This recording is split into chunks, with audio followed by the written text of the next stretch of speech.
To order, and Mr. Gaither, will you please call the roll? Yes, Mr. Chair. Representing Educational District 1, Ms. Leslie Grant. Present. Representing Educational District 2, Ms. Loretta Balden. Present. Representing Educational District 3, Ms. Michelle Olympiades. Present. Representing Educational District 4, Ms. Nancy Meister.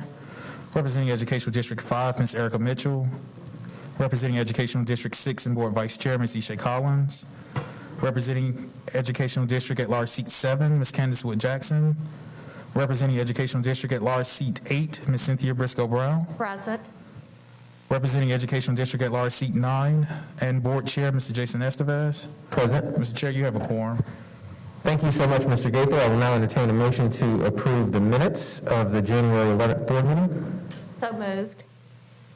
Been properly moved by Cynthia Briscoe Brown. Is there a second? Second. Been properly seconded by Michelle Olympiades. All in favor say aye. Aye. Any opposed? Motion carries. Can I get a motion to approve the February 1st board meeting agenda? So moved. It's been properly moved by Cynthia Briscoe Brown. Is there a second? Second. Seconded by Loretta Balden. All in favor say aye. Aye. Any opposed? Motion carries. Dr. Herring, will you please bring forward the work session items?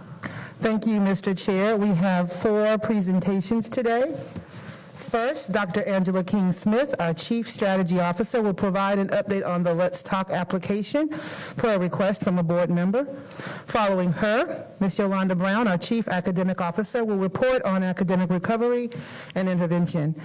Next, Lisa Bracken, our Chief Financial Officer, will provide the monthly financial update, which includes a report on student activity funds. Finally, Dr. Katika Levitt, Assistant Superintendent for Student Services, and I will provide an update on Phase 2 of Return and Learn, which includes a report on the first week of in-person instruction and an update on the district's COVID-19 mitigation strategy. For our first presentation, a member of the board asked for a presentation about Let's Talk, which is available on the homepage of the district's website at www.atlantapublicschools.us. APS purchased the Let's Talk customer service application in 2019 as a tool to improve two-way communication between district departments and our stakeholders. Before Let's Talk, APS did not have a unified approach and process for handling these types of communications. Dr. Angela King-Smith, our Chief Strategy Officer, has an update on this effort, and I will now ask her to come forth and provide more details as requested. Dr. King-Smith. Thank you, Dr. Herring, to Board Chair Jason Estevez and the members of the Board of Education. Good afternoon. It is my pleasure to present an update regarding the Let's Talk application. And it's not just going to be a discussion and an update on just the Let's Talk application, but a number of efforts related to customer service. So today, I will again provide an update regarding the system, review the application implementation timeline and current status of Let's Talk, as well as I hope that you will get a lot out from the presentation around how this tool is being used to address questions, concerns, comments, and compliments in one central database. On the screen, you'll see a copy of our mission and vision. This is our updated mission and vision. But when we started this conversation a couple of years ago, at the heart of the conversation was how do we support a caring culture that allows our constituents to collaborate with us on important topics and important issues. We wanted to really focus on the customer experience and design a quality program that allowed for customer service for all stakeholders. The intent was to raise expectations and increase satisfaction for every stakeholder who makes contact with an employee in the school district, with a department, or a division. The goal was to create a customer service culture as a part of other culture-related efforts.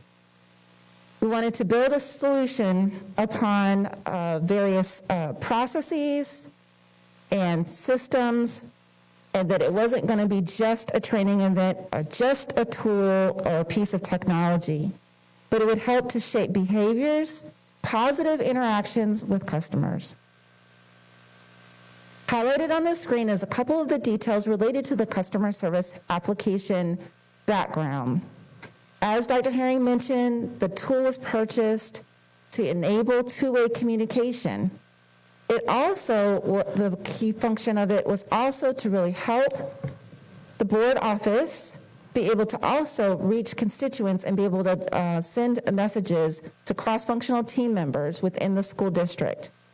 Many of y'all, if you remember and recall, different departments were doing different things. Some were using spreadsheets, some were using Post-it notes, some were using Word docs or other applications, and none of it was in one central location. And so this was going to help to unify a process for handling communication between and among stakeholders and other customers. The goals were to make sure that this was cross-functional across all teams, divisions, departments, and schools, to simplify the process and connect people within the administration to solve problems, to address questions, and to get information out. It was also around creating consistency in terms of expectations and responsiveness across departments and teams, and developing protocols to ensure a positive customer experience.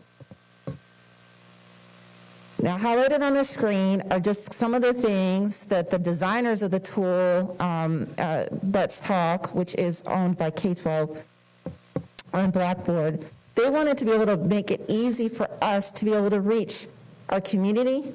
They also wanted it to be easy for customers to reach APS. If you are a parent, a brand new parent into our school district, it can be oftentimes frustrating, hard to be able to know who to call, and we wanted to make it easy for them to be able to reach anyone that they needed to reach. We also wanted you to be able to, for staff to be able to respond to the community easy, as well as make it easy to understand what is the experience that folks are having. Is it a positive one? Where are the challenges? How would they rate us on service? And so this would give us that platform. We wanted to deploy an online portal, a formal system, one view of customer interaction. We wanted to be able to manage customer content, submit questions, and facilitate between departments. This is going to be a cross-functional effort for all of us to be able to enable and to carry out all parts of policy BBA-R1 in one place. On the screen, you'll see a phased approach, and we did this in phases. Day 1 of 2019 was when we rolled this tool out, and then 6 months later into implementation, we had to close our school buildings, and a number of changes actually had to happen within the tool itself because of the pandemic. And the demand and the use for the tool increased significantly. So that's an overview of the phases. On the screen are some of the detailed steps of the phases all the way through this school year.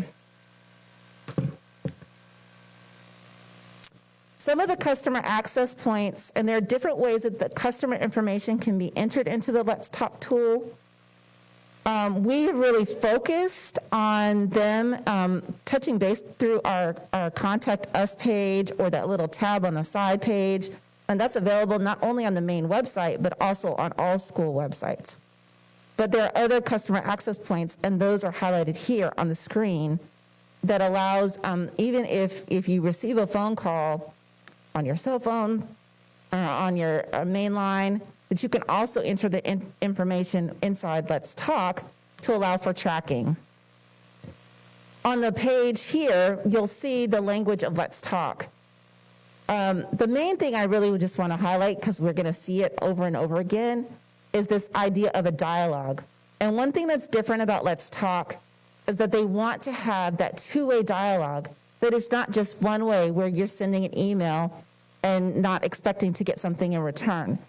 But they want to see the two-way dialogue between you and the customer. And so the dialogue is what we track. It's what we look for. We try to see how it's going with that particular thing. And a dialogue can be a question, comment, suggestion, concern, or compliment submitted by a stakeholder or customer. We really want that back and forth. Here is the main landing page, and if you go on to Atlanta Public Schools right now, you'll actually see this particular landing page, and you'll also see all the topics, and these topics change over time based off the need of the district. Here is that dialogue page, or that ticket, if you will, and it shows how a customer would enter in one of those questions, comments, suggestions, concerns, or compliments, and then we track this and we follow it. In terms of the customer may not feel comfortable giving their information, and if they're not, it's okay. They can either choose to be hidden, where the district does not have the information, but it's provided to in the Let's Talk platform, or they can be anonymous. And if that's the case, they do not provide any follow-up contact information. And then in terms of the customer response, we receive it inside the district, and different teams and departments will address that particular question. It will be routed appropriately to the department or team to be able to address that. So it's never really in a black hole. It's in the system, and then it's routed to the appropriate department and team. And then we follow that up once the interaction is complete. And something like a Yelp score is logged. When a dialogue is closed, a customer is sent a feedback form, and that allows us to know how the process went for them. As soon as they click on a thumb, they have a choice between 1 to 10. It's then recorded, and they have the option to provide a comment to let us know how things went. About 20% of customers who receive this form will complete it. Oftentimes, it's a lot more. The average feedback score is around 8.2, 8.3, and that's across all of the various districts that use this application. We've done, as I mentioned before, a number of training and support for the system and to support customer service. We've done actual system training on the technology itself. That's the Let's Talk user training and the Let's Talk administrative training. And then there's other customer service training that we've done. We have a customer service training. We also, because of the pandemic and the transition to telework, many of our front office staff were at home. And so we implemented and rolled out soft phone install and customer service to allow people to answer the phone from their laptops and at their home environment. And so those phone numbers would just roll right on over to those computers. And then we also implemented a major effort around our Who to Call directory.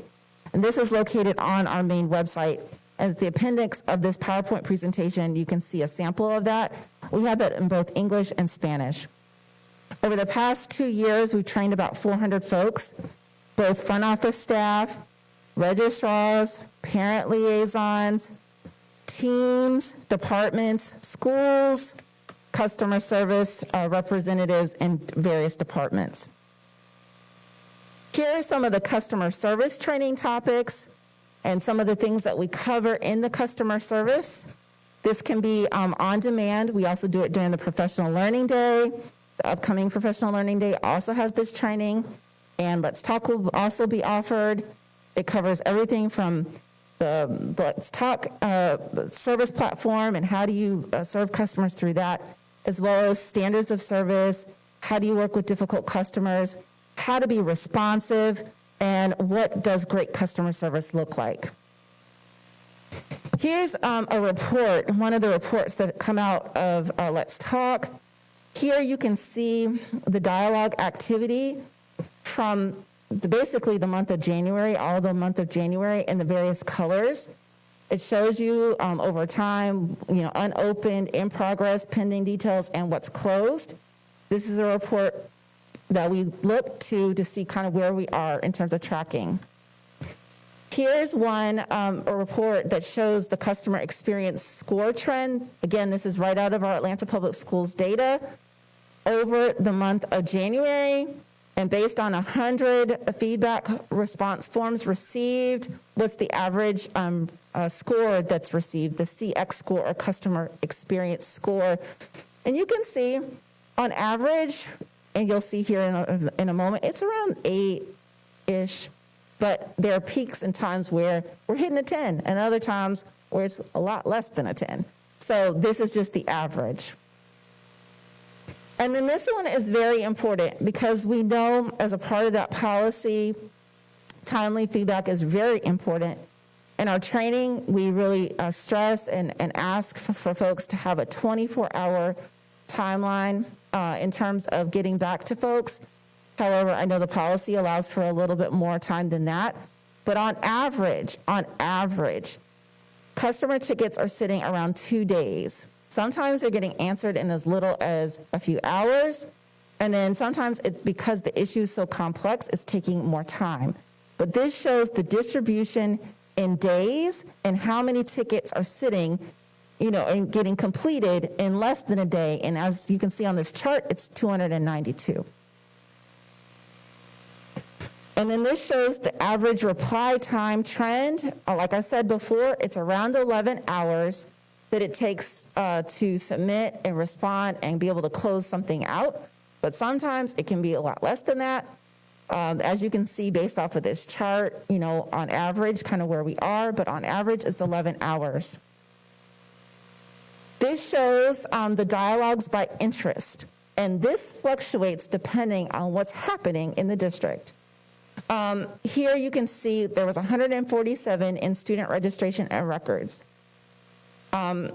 This is probably related to, and as I go in and I look at some things, it's most likely related to folks that are making decisions about going back to school. They might not have thought in their minds that it was a reopen issue, but in fact, for them, it was their registration of their student. And so that's why you can see that number at 147. 31 was information technology. 30 was general reopening questions, and 26 were student inquiries and student information. Now, you may be interested to know, so who's sending those Let's Talk tickets or dialogues? Majority of them are parent and guardians, 60%. 19% are community members. 17% are employees. This is a tool for employees to use too, because oftentimes they might not know where it needs to go or be routed or who the contact person is. And then 6%, I love the student ones, 6% come from our students, and they'd like to let us know how things are going too. Our dialogues by type. Most of them are questions. In recent, a lot of them right now are around concerns. And then we also get compliments, and that's always a good thing too. I got to route a compliment the other day to Harper Archer, to that principal and to one of their staff members who were providing excellent customer service. And the parent just she didn't know where it was supposed to go, but she just wanted to say, hey, that lady, her name's Angel, she is fabulous, and I just wanted to tell somebody. And so I was able to route that back to the school. And the principal really appreciated getting that feedback. So overall, here's a dashboard that's in Let's Talk. Again, another tool that's extremely helpful to know how things are going. It summarizes a lot of the slides that I just showed you. Like I said, our customer experience score, and this data was taken on Friday on a scale of 1 to 10, was right at an 8. Positive experiences lets me know who rated something as almost a perfect score or 10, close to a 10. Average dialogue age, like I said, is something we really pay attention to know, are we being able to be responsive? And if there's a backlog, that's where this particular area shows, and then you'll start to see more days. The past due is also something important that we like to pay attention to on why something might be past due. Again, we like to answer those questions within a certain period of time. If it's not answered in a certain period of time, then it starts to escalate in the system, and it starts to get routed to supervisors and managers to be able to address that issue. The negative experiences are related to if somebody felt like we did not address the matter. Again, oftentimes that's because it's really more of a concern versus a question. And they rate us when they get their little Yelp thumbs up or thumbs down, and they're rating us at the bottom of the scale. And so that lets us know how many folks, felt like there was a negative experience. This is all based off of 578 dialogues received. So if you just think about the basic math on that, it's very few out of the 578. And then finally, the critical dialogues is 0. Those are anything that would be considered related to an emergency. And we try not to put things in this tool that are emergencies. We try to use our safety and security system for emergencies. But when there are things in there, we get to safety and security as soon as possible. And it raises a flag. In terms of accountability, as I mentioned before, individuals within the organization are assigned to address dialogues from the tool. They're asked to handle the matter within 5 days or less. However, in our standards of service, it's a lot less than that. Our expectation is that it's done sooner. The Let's Talk tool has an escalation feature that allows an inquiry or dialogue to escalate to a supervisor or a manager or other district leadership if not answered or addressed. And then, as I mentioned before, there are departments and teams. Within all of our departments, we had to identify who are the folks that are going to be working on this from the front line, and then we identify who it escalates to over time if it can't be answered.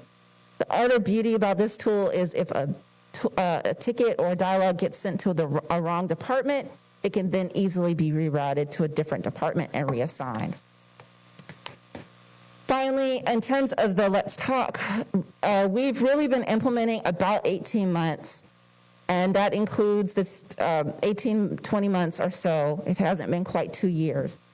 We want to continue to implement and train on customer service. There's always work to be done there. To continue to build out the Let's Talk platform, there are some functions and features within the tool that we have not accessed, and partly because we have a number of tools that we are using in the district. We could talk about that later. But one of the features that we have not turned on right as of yet and are using is the campaign feature. And that's because we have so many other communication tools that we're using to get messages out. We want to determine the additional supports and processes needed for continuous improvement and sustainability. And we want to continue in building capacity on our family engagement, customer service, and warm and welcoming initiative, which is all about that front office experience and or phone call experience when parents call schools to see how they're received. And at this time, I'm just going to highlight the who to call list, and this has been updated with new numbers and names. Because we know that we have also undergone a transition, and this has been updated as a part of not only our day one, but we also recently updated it again to make sure that for second semester that it was available for parents, and it is on the website. At this time, I'm happy to take any questions that you might have regarding the Let's Talk implementation.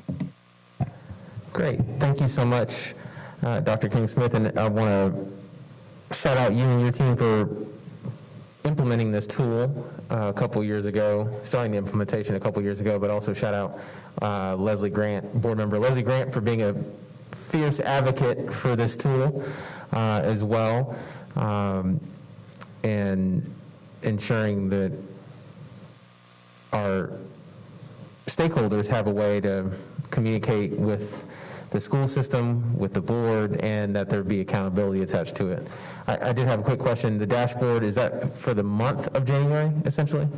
Essentially, because it takes a snapshot of the last 30 days. Okay. And so this shows how many dialogues were received in the last 30 days.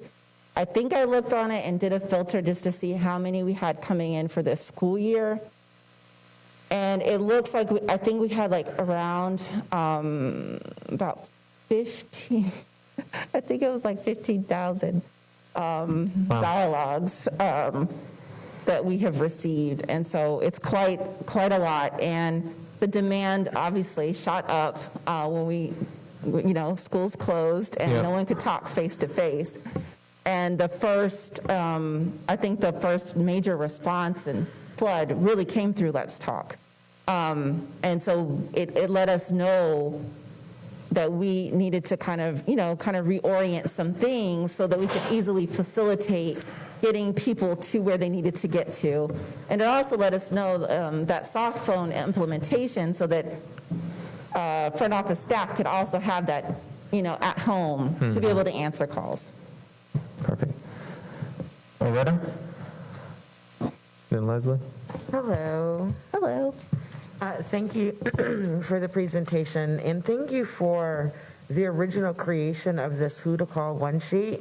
I was blessed to be able to benefit from this before I joined the board, and I appreciate you for updating this. Can you please let me know exactly where I would find this? Like, where would an average parent be able to access this quick one sheet? It is located on the website. I think it's the parent, I think it's like the parent page through our family engagement page, and it's also in one other location. And what I'll do is I will follow up with Pierre and send that link so that he has the direct page, but it should be right off of the main page in the parent section. Excellent, thank you, because I would just love to make sure that Yes. most people know that. Yes, have and it's in access to this. Spanish too. We have it both in English and Spanish. Yeah, this should be like stuck on everyone's like bulletin board, refrigerator type thing. Thank you. You're welcome. Leslie? Yeah, you're like me, you need the thing taped to the refrigerator is always going to be the first go-to. However, I do really, truly, I do appreciate the fact that we are trying really hard with this Let's Talk. There's so much trust and collaboration that can be, built through this tool, and I just appreciate everybody's buying into it. And I know that it was scary for all the schools to think, really, I'm going to have to change the way I communicate. But having, just having something that's data-based and back-end viewable to anybody that needs to get to look at it is really important, instead of emails going into, somebody's inbox that get lost and whatnot. So on the whole, thank you, everybody in the room and everybody around the district, for doing what you can to implement this. And there's a couple of things I do want to understand. I'm looking at the tabs online, and I would love to, because oftentimes I'm talking to somebody and I'm like, well, just go to Let's Talk, and it's like you got to tell them the pull-down menu, and it's not always alphabetical, or it's like subject-oriented, and so maybe try and just making sure that we have, just the most grandma technophobe user ever is our test subject all the time, so that the worst technologically adroit person can make sure that they're able to access it. And I wonder three really. So bullying, if we're trying to have the whole point of it was to have one ear, right? Like one ear, and then many places it goes. And if we're trying to have that, should the bullying, or whatever, not be there? I agree it goes right to safety, but should we have one way that we listen? And I know if there's an email that comes in, it would be rerouted. And I kind of thought those were on there, maybe back before. So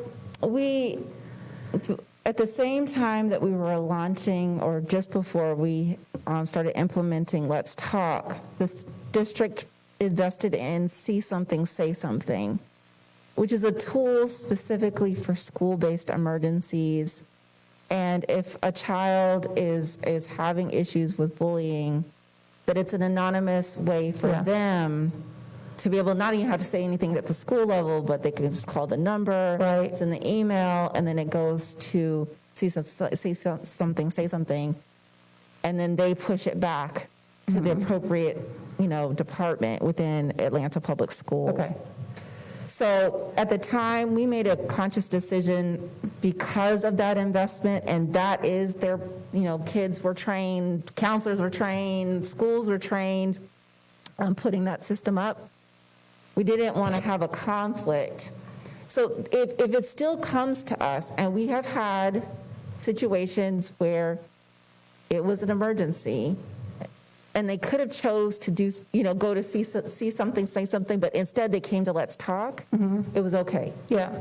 We were able to get it immediately, turn it around, and route it to the appropriate place. But that was the intent, like I said, at the beginning of the implementation cycle. What we can do is we can look to see, should we have, and maybe we go back and just revisit and see, like, do we need to have that now as a button? They may have an integration worked out already, because I know there's all those safety and security apps that came out, with all of our school shootings that we'll continue to have until we get for real about gun safety in the United States or whatever. So if there is a way to try and work that out and integrate that, that would be helpful, because if I was somebody and I was like, oh, contact us, let's talk, and I was concerned about, and there was nothing around bullying there, then I'd be like, oh, well, they don't really care. And I don't know how they would know to go to, see something, say something necessarily, but. Yeah, there is a tab, just so you know, there is a tab or a button or a topic around safety. And so sometimes people will see that and they'll say, oh, I have a safety issue. Okay. And it'll get routed. Or sometimes they don't know that they just are like in a hurry and they're just trying to just tell us something. Yeah. They'll hit general inquiries. Again, we see it, we see some important language Yeah. that institutes that needs to get over to safety and security. Yep. And that team has been extremely responsive, and then they handle it on their side. Yeah, okay. Thank you for that. And this probably is the other question around, you had mentioned, and I know this was an issue as well, around the number of other tools.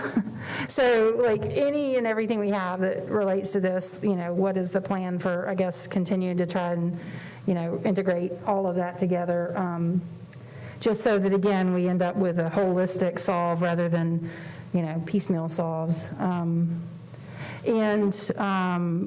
not asking you to answer that right now. And then the last one, I think, was the campaign feature. Yes. Because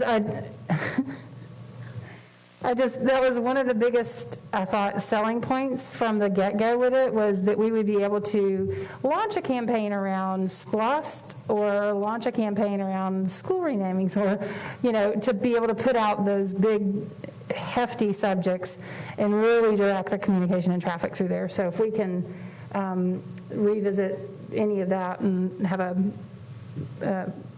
down the road, more robust utilization for it, I think we would all be very happy. So Definitely will follow up on that. I know that campaign feature was scheduled on our project timeline was 2021, 2020 and 2021. So we haven't concluded our fiscal year and our final year. However, we will look at both of those. yeah, again, I know that they seem to be very willing to help with whatever they can. Yes, so they're fantastic. Thank you. Keep up. I appreciate it. Thank you. Michelle? Thank you very much for the presentation. Glad to know that it's coming together. I'm just kind of curious to know, how has this helped change the way that we communicate across the district? And if you could just, even one example of just how it's better streamlined or has helped you revisit potentially how we're communicating? So one of in our innovation department and charter and partner and innovation department, they have used this, as you might imagine, different charters and partners some of them are on different email systems and different systems altogether. And so this allows, if a constituent has a concern regarding any of the charter or partner schools, to be funneled into one place. And so they're able to easily work with the constituent and be able to kind of address the matter in a very timely manner. They put all of their issues and things that they're working on with the charter into the system, and it's really helped them to streamline their processes and to reach their constituents. We've seen also in other departments, HR, IT, even the board office has said that it's helped with facilitation of getting the information back out and being able to track. And this has made it easier. That's been what I've heard in terms of the support.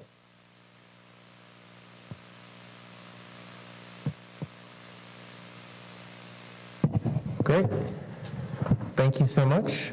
Thank you. We appreciate it. Thank you.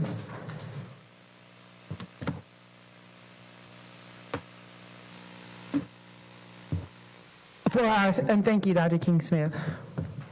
For our second presentation, Ms. Yolanda Brown, our Chief Academic Officer, will introduce the board and our community to the Atlanta Public Schools Academic Recovery and School-Based Intervention Plan, a multi-year effort to address unfinished learning from last school year as well as learning loss this year due to the COVID-19 pandemic. Ms. Brown, you may begin your presentation. Thank you. Good afternoon, Board Chair Estevez, Vice Chair Collins, Atlanta Board of Education members, and Superintendent Herring. I'm excited to share our APS Academic Recovery and School-Based Intervention Plan that will begin this June and will continue over the next 2 years. Although we are continuing to refine our plan, APS is ahead of many districts with the development of an overall academic recovery and intervention strategy. Today's agenda will provide a high-level overview of our plan components, which consist of a Summer Academic Recovery Academy paired with our previously established Power Up programming and the implementation of a district-wide school-based intervention block. As we know, the COVID-19 pandemic has had a significant impact on all of our students. However, the impact has often been greater for some of our most vulnerable students, inclusive of the unfinished learning that occurred as we transitioned to virtual learning back in March of 2020.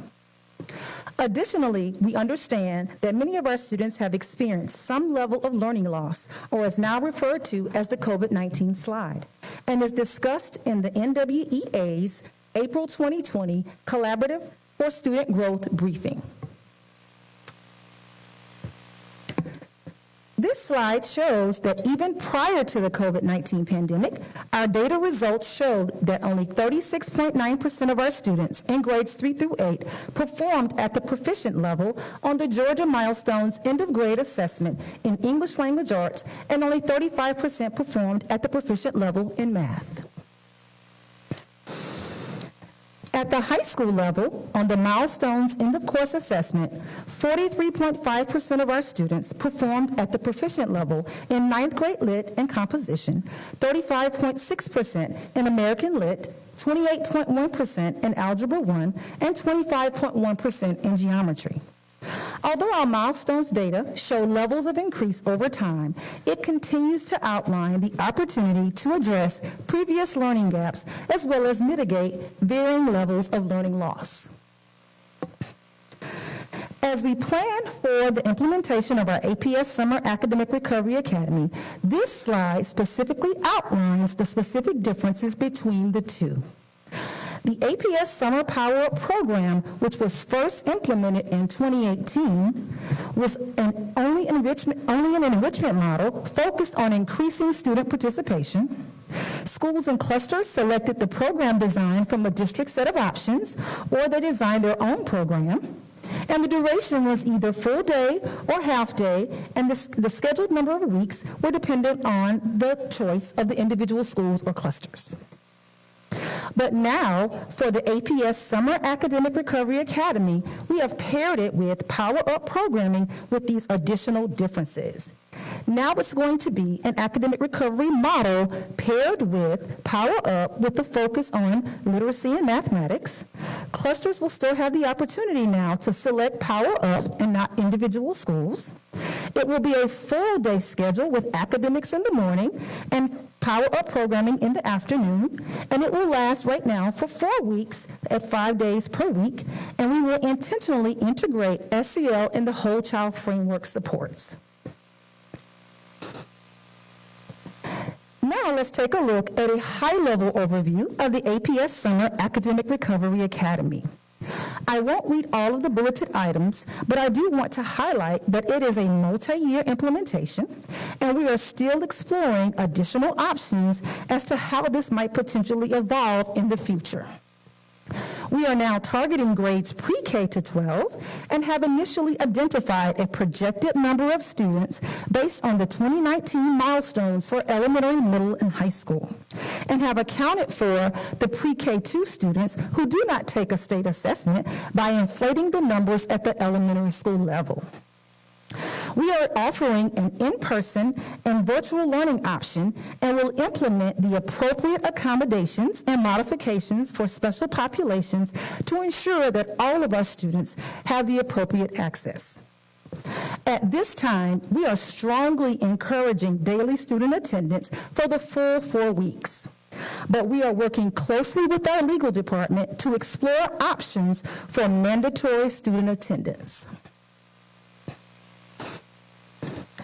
As a part of our Academic Recovery Academy, we will also implement a comprehensive assessment program, inclusive of an academic universal screener and also other embedded formative assessments.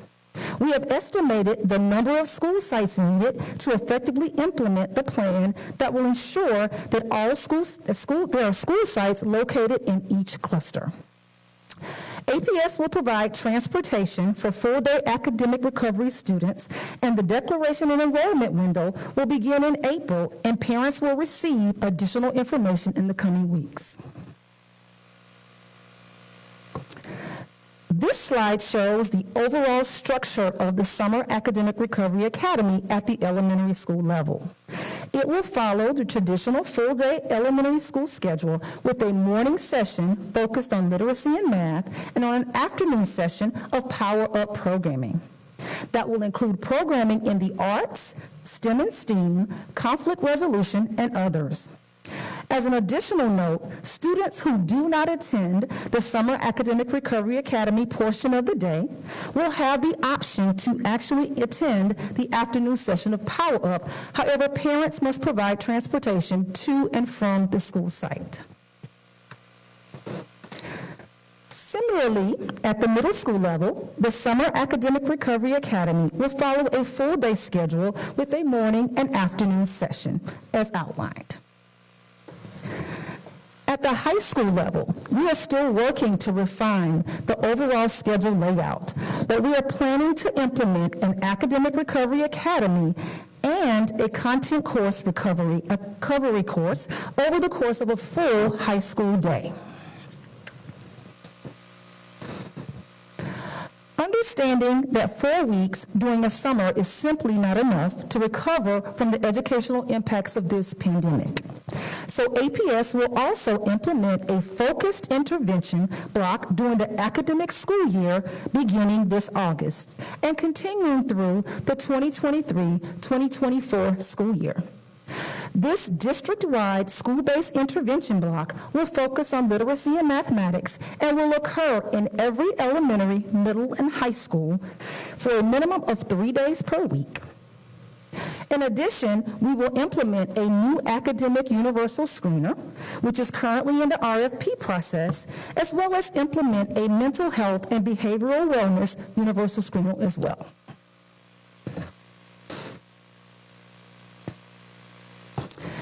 As we are continuing to refine our plan, we will continue to collaborate with some of our external partners like Odyssey, Georgia Tech at Seismic, EMA House, Atlanta Police Department, and others to support the Power Up programming for our students. Our next steps include working with the APS Office of Communications to develop and implement our communication plan for our internal and external stakeholders, as well as collaborate with the APS DIG team to implement a program evaluation to determine the ongoing effectiveness and the ultimate impact of our academic recovery plan and strategy.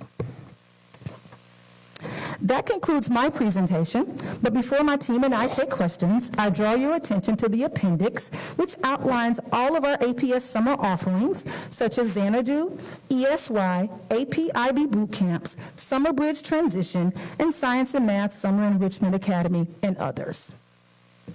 Thank you. Thank you so much, Ms. Yolanda Brown. I believe this is your first presentation Yes. as our Chief Academic Officer, so It is. welcome. Thank you. Dr. Herring, did you have anything to add before I open it up to questions? Just simply, again, I'll join Chairman Estevez in acknowledging your first presentation. Job well done, Ms. Brown. And I also want to take a moment to just emphasize some of the highlights of what you've heard Ms. Brown share. We recognize in our administration and in our schools, and of course just across our system, that it is not just a focus on unfinished learning and what has happened to our children and across all of our schools, but the work that was waiting for us to take to tackle when this administration transitioned. We take this opportunity very seriously. I appreciate the focus on a multi-year approach. I want to lift that as what we believe is a necessary approach in this work. I want to lift that we cannot do it alone. And so in that same space, the work of partners is going to be critical, and we continue to stay focused in that. And then I also want to acknowledge how important it is that you've heard not just the focus on literacy and numeracy and what our data currently says to us around the approximately 60% of our scholars who are not yet proficient and above, but the important factor that we have to also embrace, which is tied to social emotional wellness and our whole child framework approach, in order to do this not just through the lens of teaching and learning, but also through their mental and social emotional health. From there, I won't take anything away from the work that this team is doing and would entertain then the questions of our board. Thank you so much. Questions? Cynthia, then Loretta, then Candace, then Ishay, then Leslie.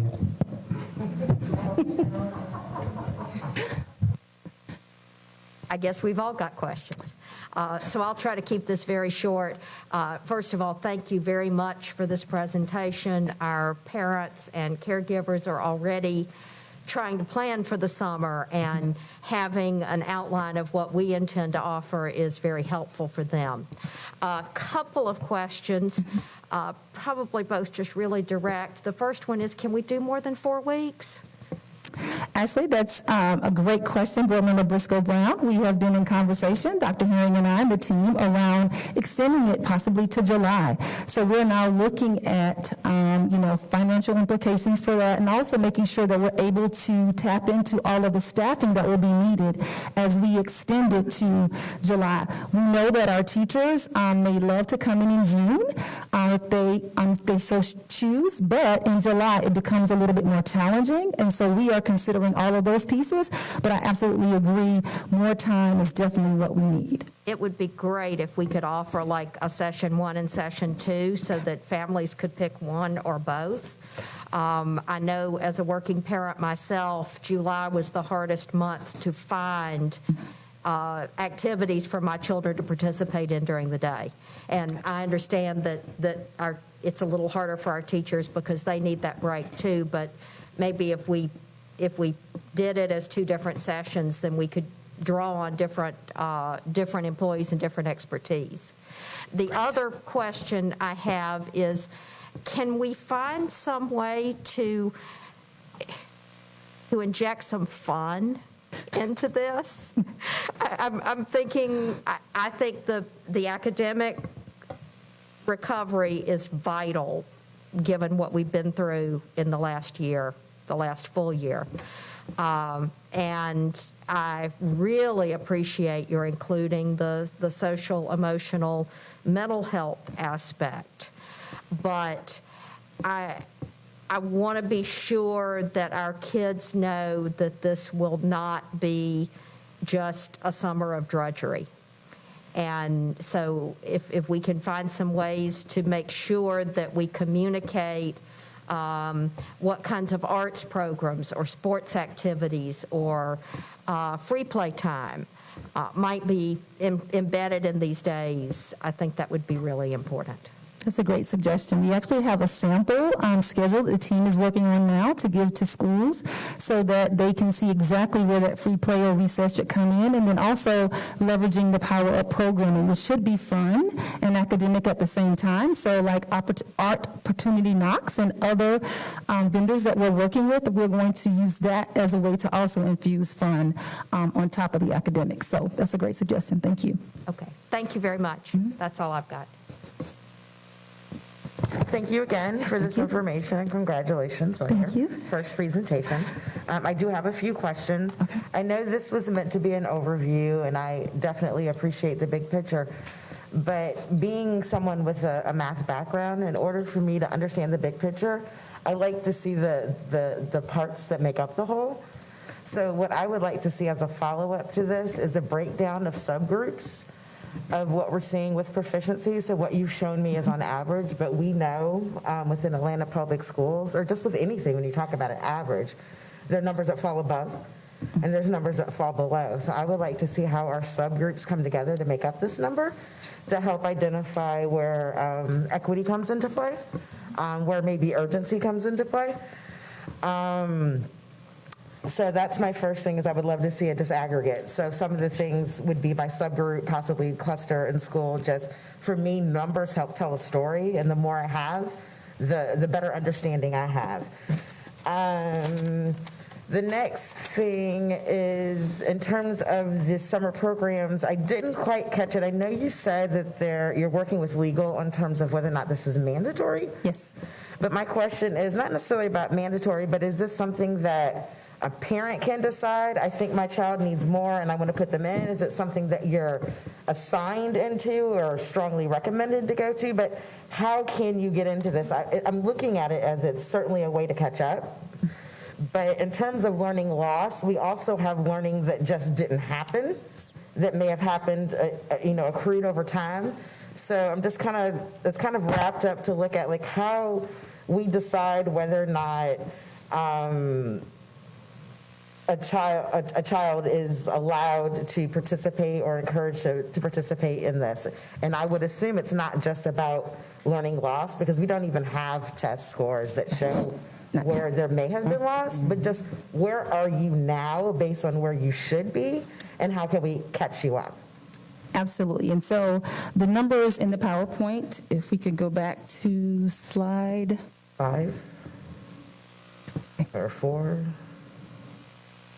and 5, Right there. the number. Slide 7.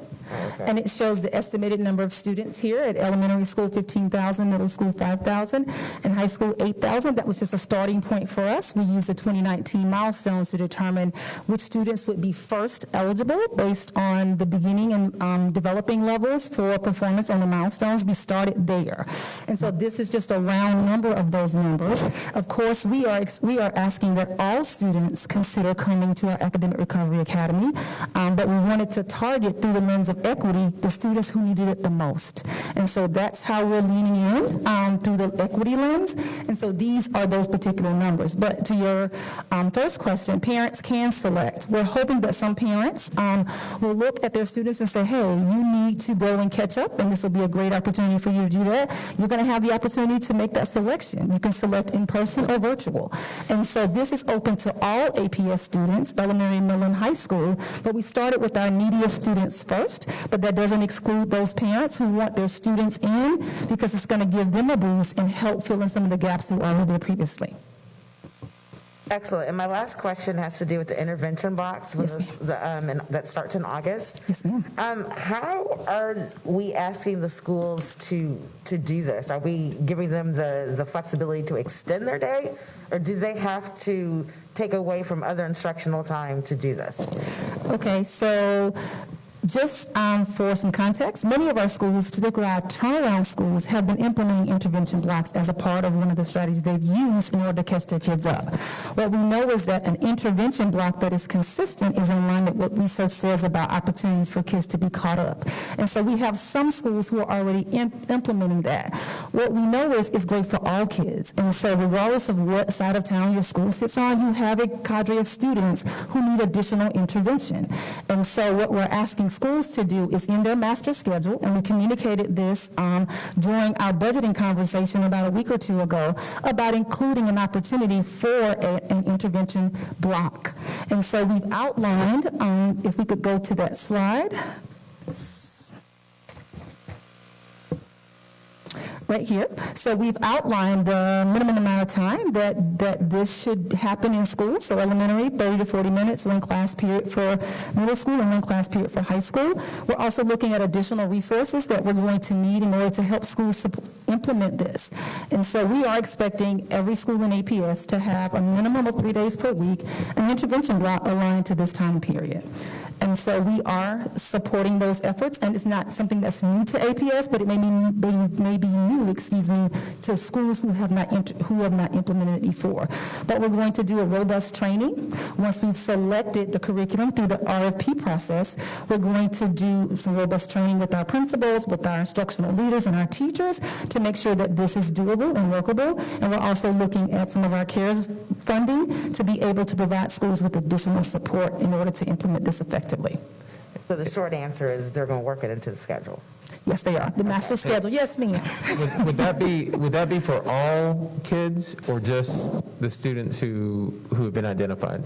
And so it starts again with our immediate students through the lens of equity. So we will start with those students. But if it's an intervention block and we're providing the additional support, all students, you may schedule it as a school. You may schedule at this time in your entire school, this is scheduled intervention. And so kids may go to different classes, different teachers, depending on what the data says around what their needs are.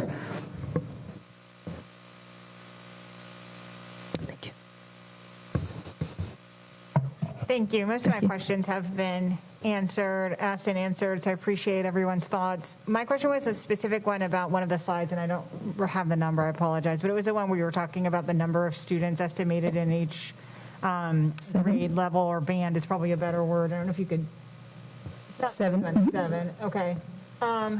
You said something along the lines of inflating some of those estimates. Can you just speak to that a little bit more, please? How that was done? Perfect. So I will also ask my team, Olivine Roberts, who have worked on this plan, to jump in as well if I don't get all of the pieces.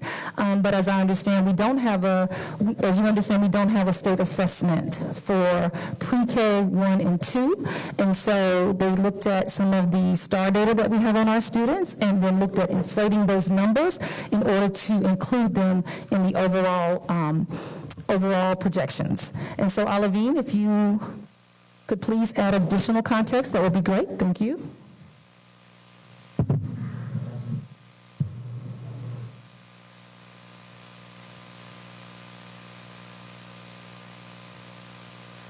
Good afternoon, everyone. In addition, just to be able to validate and certify the data, we will give schools the roster that we have based on STAR, that they will then analyze to make certain that the students that are truly in need are added to the list. So it won't be the final list that we have determined. That is just the starting place.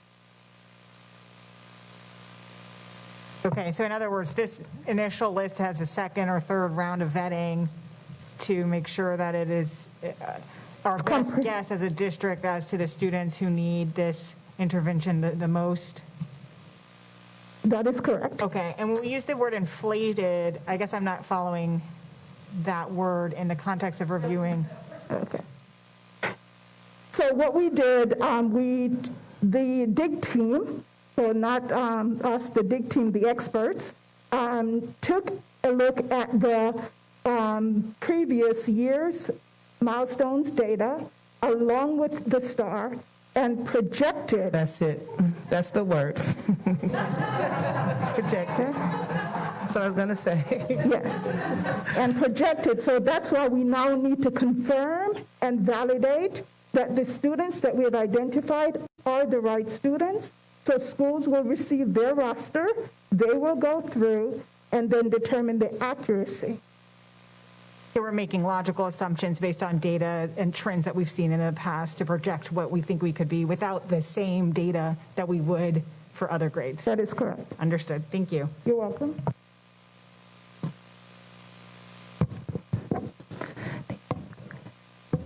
Do you have any more questions? Michelle here.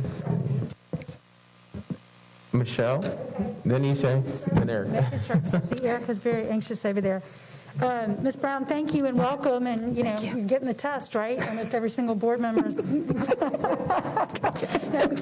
the water.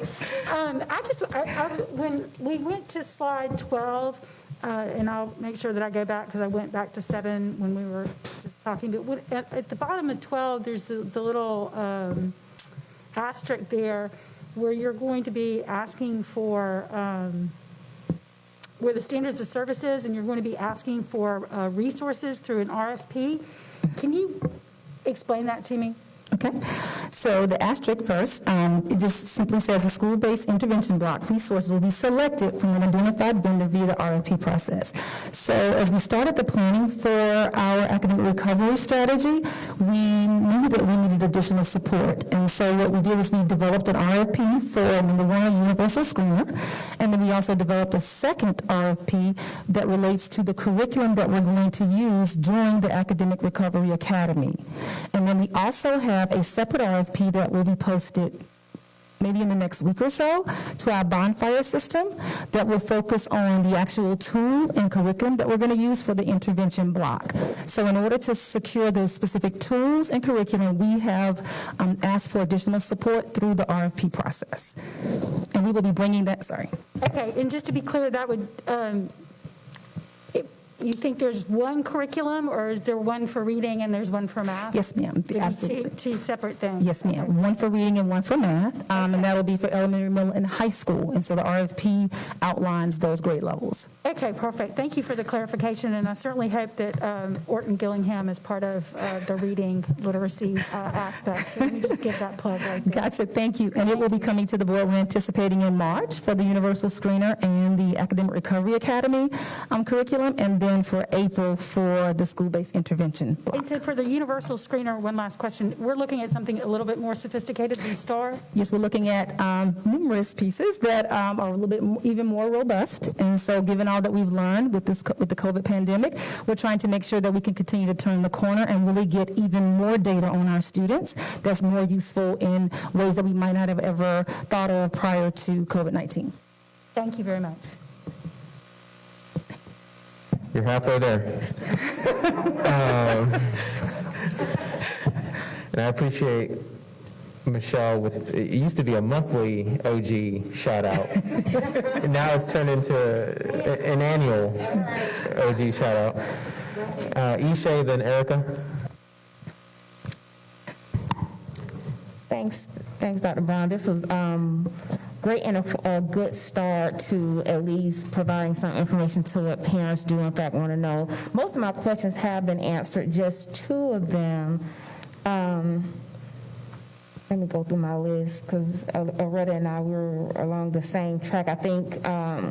So slide 6, I do have a question about that. I know for Power Up, you're stating that the clusters would choose and not the individual schools would choose, which is reverse of what we normally do. Absolutely. Walk me through how that works. So how would that work for a cluster and choosing a program to address the needs of the elementary, middle, and high when we do have organizations that their programming caters towards younger children, their programming caters towards 6 through 12. So walk me through, I guess, the guidance, the initial guidance that you all be providing for clusters to make that decision. Absolutely, great question.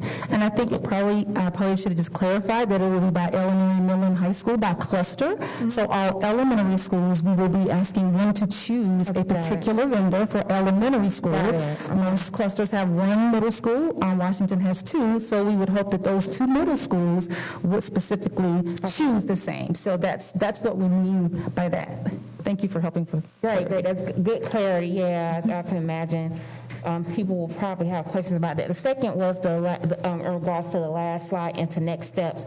And just want to give kudos to Areto for and also Candace. I think that's where the collaboration of getting update data on where our kids are.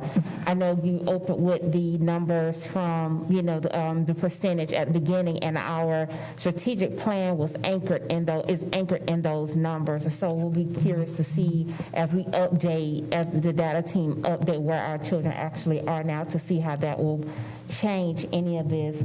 For the next steps, I do want to put on here, I know we talked about it a little bit, but I know it's something that I know I've been emphasizing, I know a couple board members have, and just understanding where's the next step conversation with partnerships. So we already know, because around this time, if I can recall, every year around February, beginning of March, there is a push for our organizations that will be part of our Power Up summer. So just kind of curious on any updates on what will be the next steps, and including like our conversation with our partners. Absolutely.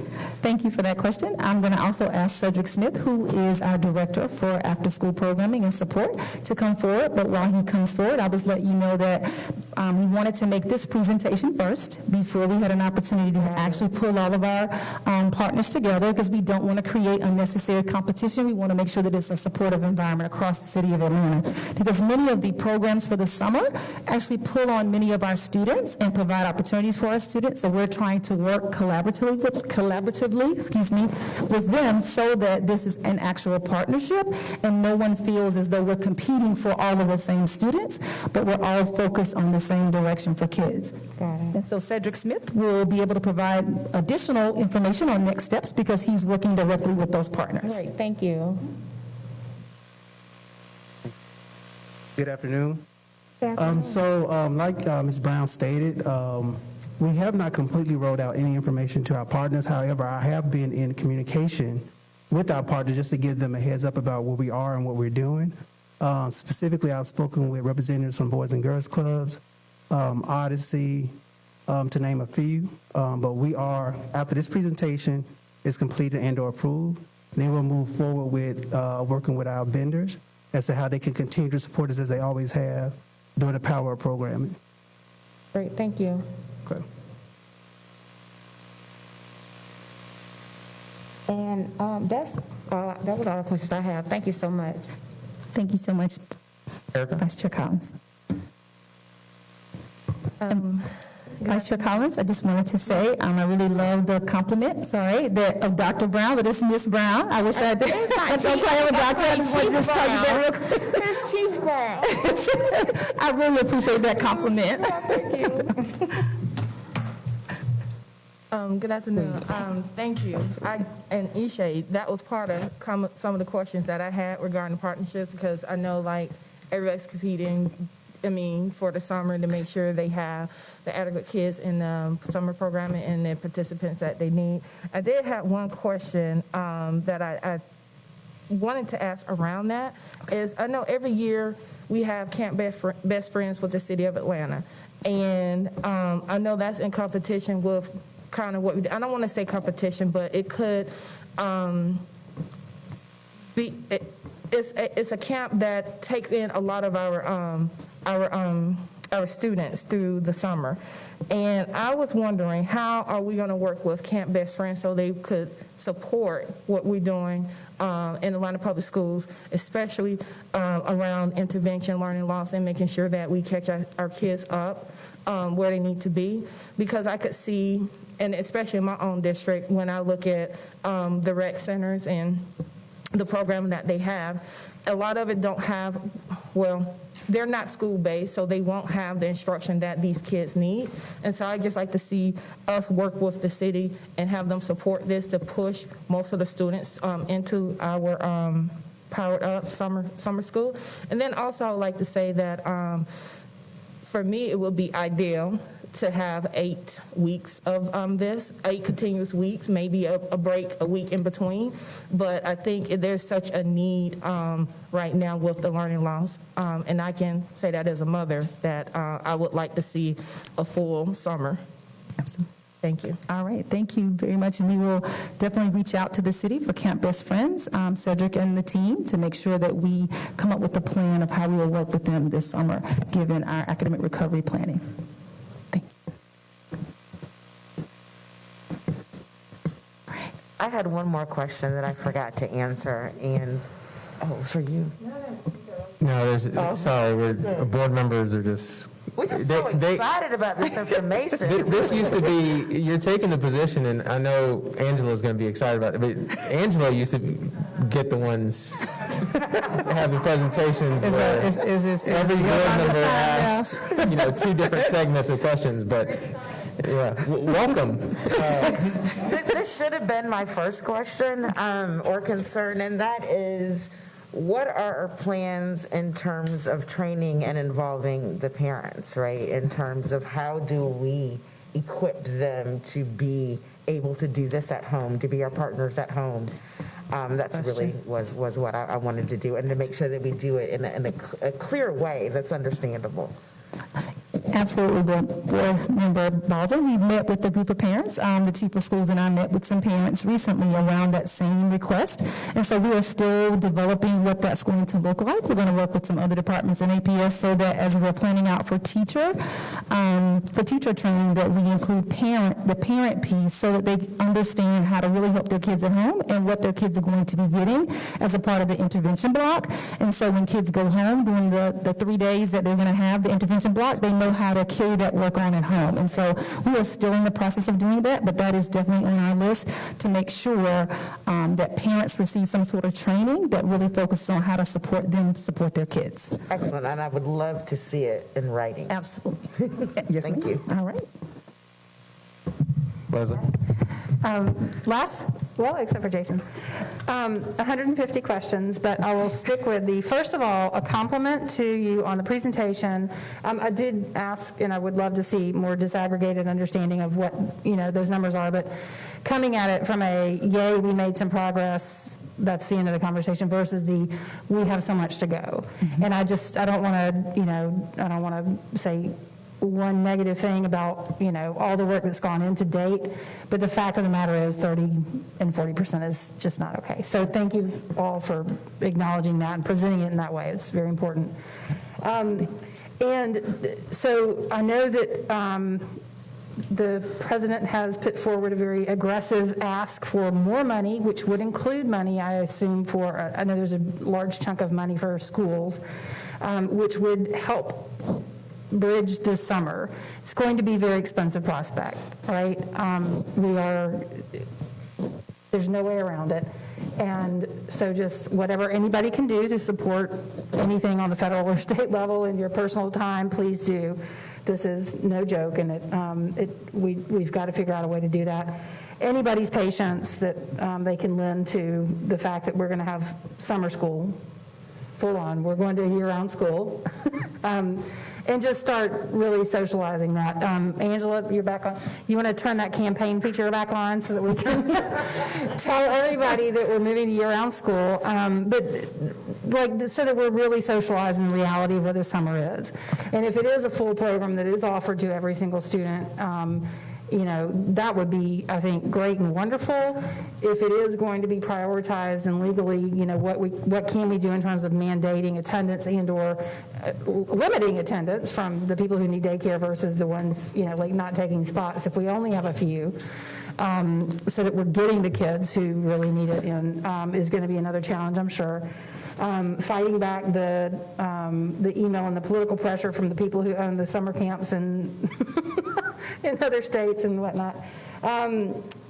It's it's going to continue, the life is not normal.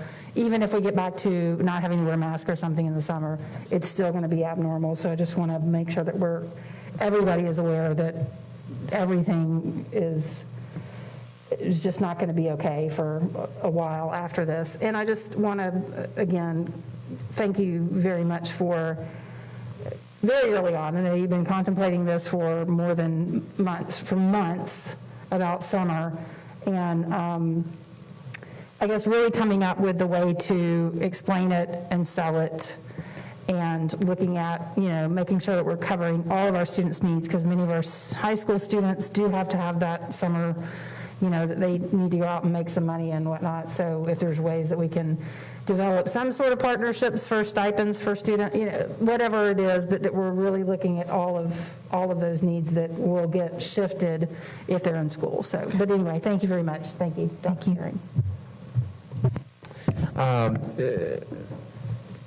Ms. Brown, so, well, one thing, Leslie, if folks at home were listening, Leslie did not say that she did say it, but we are not at year-round schools in Atlanta Public Schools at this time yet, right? But I do agree with Leslie that I think that some big things need to happen in public education, and looking at year-round school as a long-term intervention strategy, I think is something we should be looking at.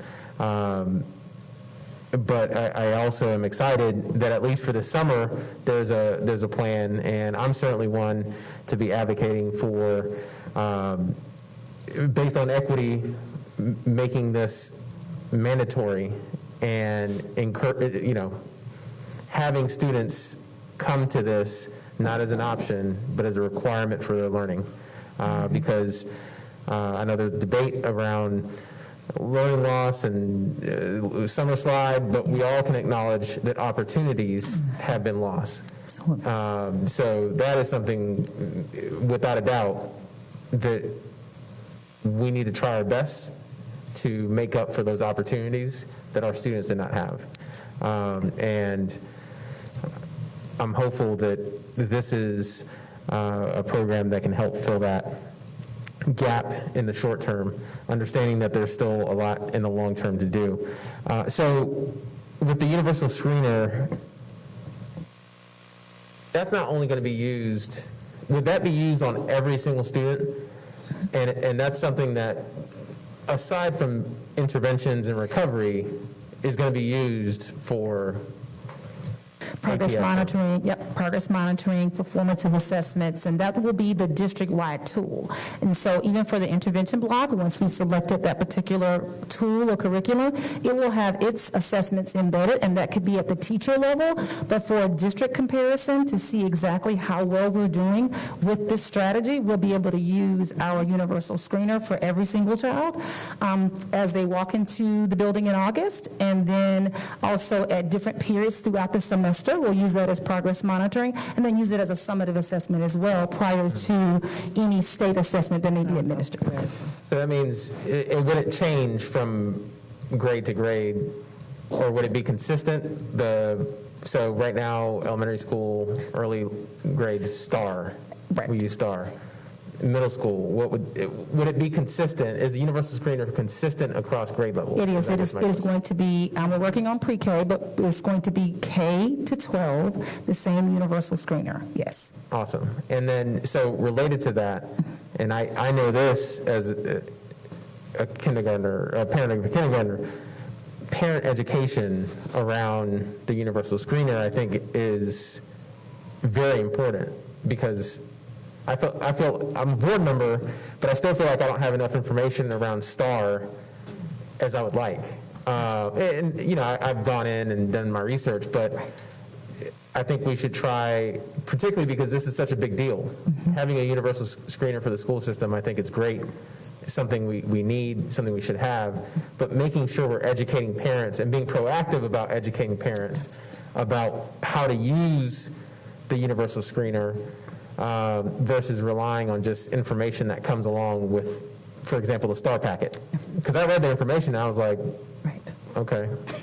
Not paying But what does it for mean? Right. And then I would have to do some additional research. Providing some education to parents, I think, is going to be critical to help them understand how this tool is useful and how they can use this tool for their children. But I think it's great that we're going to be doing that. That's a great suggestion. We've heard in the community many times from parents that they don't understand where kids are. They don't understand the STAR pieces. And so in working with the DIG team, we're going to have to revamp that and look at whatever universal screener we select, making sure that it has a real robust parent piece that we can tweak for our different families to make sure that there's a better understanding. So you're absolutely correct. We've heard that over and over early on, and we're working on that with our data team. Great. Thank you. Okay. Yeah. Oh, Board Chair, let me I just want to make sure that, based on that comment, that parents don't feel like they have an obligation or any role in screening. It's all done at the school. Education standpoint. Okay, just making sure that we're clear there, because I've not done squat ever. Absolutely. It's going to be, parents are going to be looking at the results of the universal screener to determine where kids are, so they'll know the starting point. Sorry. So I just want to appreciate the energy and the inquiry based on this level of engagement from our board, and also again from Ms. Brown presenting this for us moving forward. And I just want to lift a couple of things that I think are important, because I appreciate the way you started asking very specific questions tied to data, even with the universal screener, because what that then provides for us is a robust amount of data for us to look at how our students are performing within our organization, across our organization at large. But from an intervention standpoint, it not only informs us well around progress monitoring and providing the right intervention, this last part of the conversation that's tied to parent information, it gives us the tools to help the parent, to help the teacher, and the student, because you can make that level of engagement clear for even a kindergartner or a sixth grader to understand what they need to do to help improve their progress. That's a part of what we're aspiring for in this work. So I want to acknowledge that. And even partners, when they partner with us, that they understand how they too can play a critical role. So that's a part of the way we envision this moving forward. I just wanted you to hear me say that as we've been working to vision cast that. The other piece is tied to our opportunity to utilize funding wisely. I just want to remind us, CARES Act or CARES funding, that's categorical, it's short-term, it's not always reoccurring. So as we think about where we allocate our funds and how we make decisions, we're not talking about a one-time run with this. We're talking about a shift. But it is an exciting opportunity for this shift. And then finally, relative to the summer, and when we look at the number of weeks, after a certain point, it does start to change the overall academic calendar. So we want to remind you that that is absolutely on our radar and a part of how we're approaching this work. And I said finally, but if I may, Chairman, there's one more thing. We're in a unique space in education right now because the vast majority of us across the country or the globe, we're operating in a virtual capacity. And virtual engagement plays a part in this, whether we refer to it as virtual or personalized learning or otherwise. We want to take advantage of what that means for us as we also vision cast for teaching and learning moving forward, because that allows for us to look at different platforms that gives us immediate access to that type of information. It also demands that we look at how we train our teachers and our households to balance for that, whether our students are right in front of us or whether they're in front of a screen. And all of those play a part in what we see as an innovation effort moving forward, and it's an exciting opportunity that we want to make certain that we take the lead in securing for our students for the level of progress that we believe that they can make. So I'll stop there. Just appreciate the energy and effort, and thank you, Ms. Brown. Well, and on that note, I appreciate the fact that this academy is going to be in person and virtual. That's right. Because I've already heard that there are going to be parents. Virtual is here to stay. It is. That's right. I mean, That's right. it's in a significant way. I mean, there's lots of people talking about being virtual next year. Leslie, I appreciate your optimism, but I think these are here to stay for at least another year. Yes. So as long as there's risk, parents are going to want that virtual option. And yeah, I mean, I just think that's, I appreciate that, Dr. Herring, and also appreciate the fact that the program during the summer is both. Okay, we'll end there. All right. Please go. Please go before somebody changes their mind. Run, Yolanda, run. Before somebody changes their mind. Look, she's running. She's running. She almost... For our next presentation, Chairman Estevez, we have our Chief Financial Officer, Ms. Lisa Bracken, who will provide the board with a monthly financial update, including updates on student activity funds. Ms. Bracken, welcome. You may provide your report at this time. And I will say, we have been giving Lisa Bracken a pass for, I feel like, too long. She hasn't had a presentation like that where we've like drilled her with a Oh my gosh. Today is not in the a day. long time. It's coming. I'm just saying. She's had it easy. It's budget season. We're going to have all the conversations soon. So good afternoon, Board Chair Estevez, members of the board, Dr. Herring. Today I'll be presenting 3 brief topics related to finance. We actually don't have any updates today for the budget process because we are right in the thick of it. So we just left a department training. We had 60-something department budget managers on a Zoom training that went great, got really good feedback on that. Schools actually received their budgets back in January, late January, so they are actively working through building their budgets. So we will continue to leverage our budget commission meetings to give updates on that process, and we'll have more to talk about in a couple of months. So today I'll be talking about the FY 2021 monthly general fund financials. I will be giving you a quarterly student activity report, and I will also talk about the need for some budget adjustments. So with the next 4 slides, we will cover the FY 2021 consolidated general fund financials for the first half of the fiscal year. So far, we have collected 79.33% of the total revenue budgeted, with local collections at 93.46%, state at 35.58%, and other, which includes the Fund 150 Title I transfer in, at 30.66%. I do want to pause on this slide for a second with a cautionary tale. So when I first saw that we were outpacing the budget collections for local revenue as compared to last year, I was thrilled. If you'll recall, at this last year, we actually over-collected for local revenue. So pacing ahead of that was very exciting.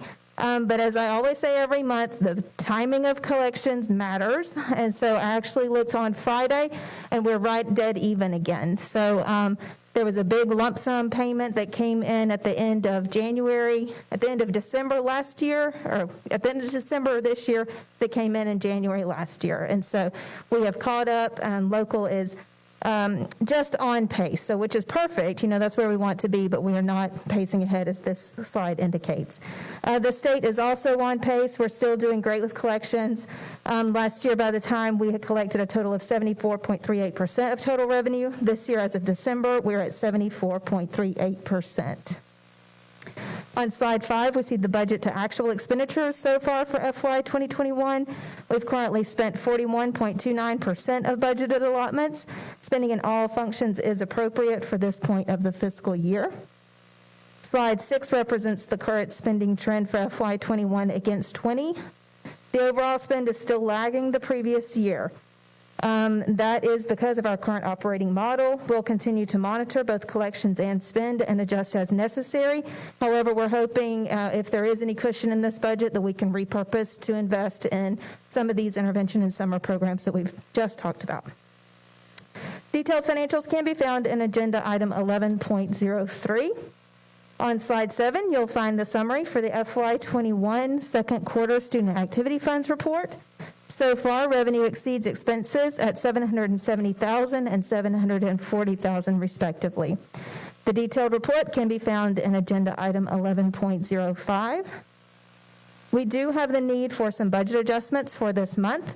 For the general fund, we will be increasing both revenue and expenditures for state-funded grants for their share of the CARES Act funding. The total adjustment is $18,978. We also have an adjustment to special revenue for Title II carryover in the amount of $1,300,480. And finally, we're increasing revenue expenditures for SPLOST by $7,755,278 for SPLOST 4 carryover. Details of these adjustments can be found in Agenda Item 8.01. Agenda Item 11.04 includes the detailed financial information for special revenue adjustments, less than $1 million that have occurred in January. So that concludes my presentation. I'm available for any questions. Any questions for Lisa?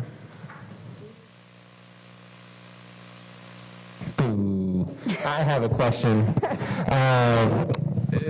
Lisa, so as we talked about in the previous conversation, the pandemic, while it will be better by summertime, it will still be here. And schools will still have to make adjustments in the fall, and there's still going to be resources that are needed. How are we adjusting for that in our budgets?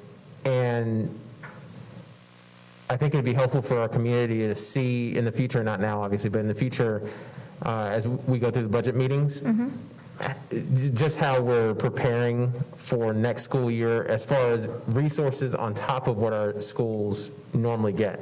Because of the fact that we're still, who knows, we still may need extra smaller class sizes, we're definitely going to need PPE. There's stuff that will continue and how we're preparing our schools for that.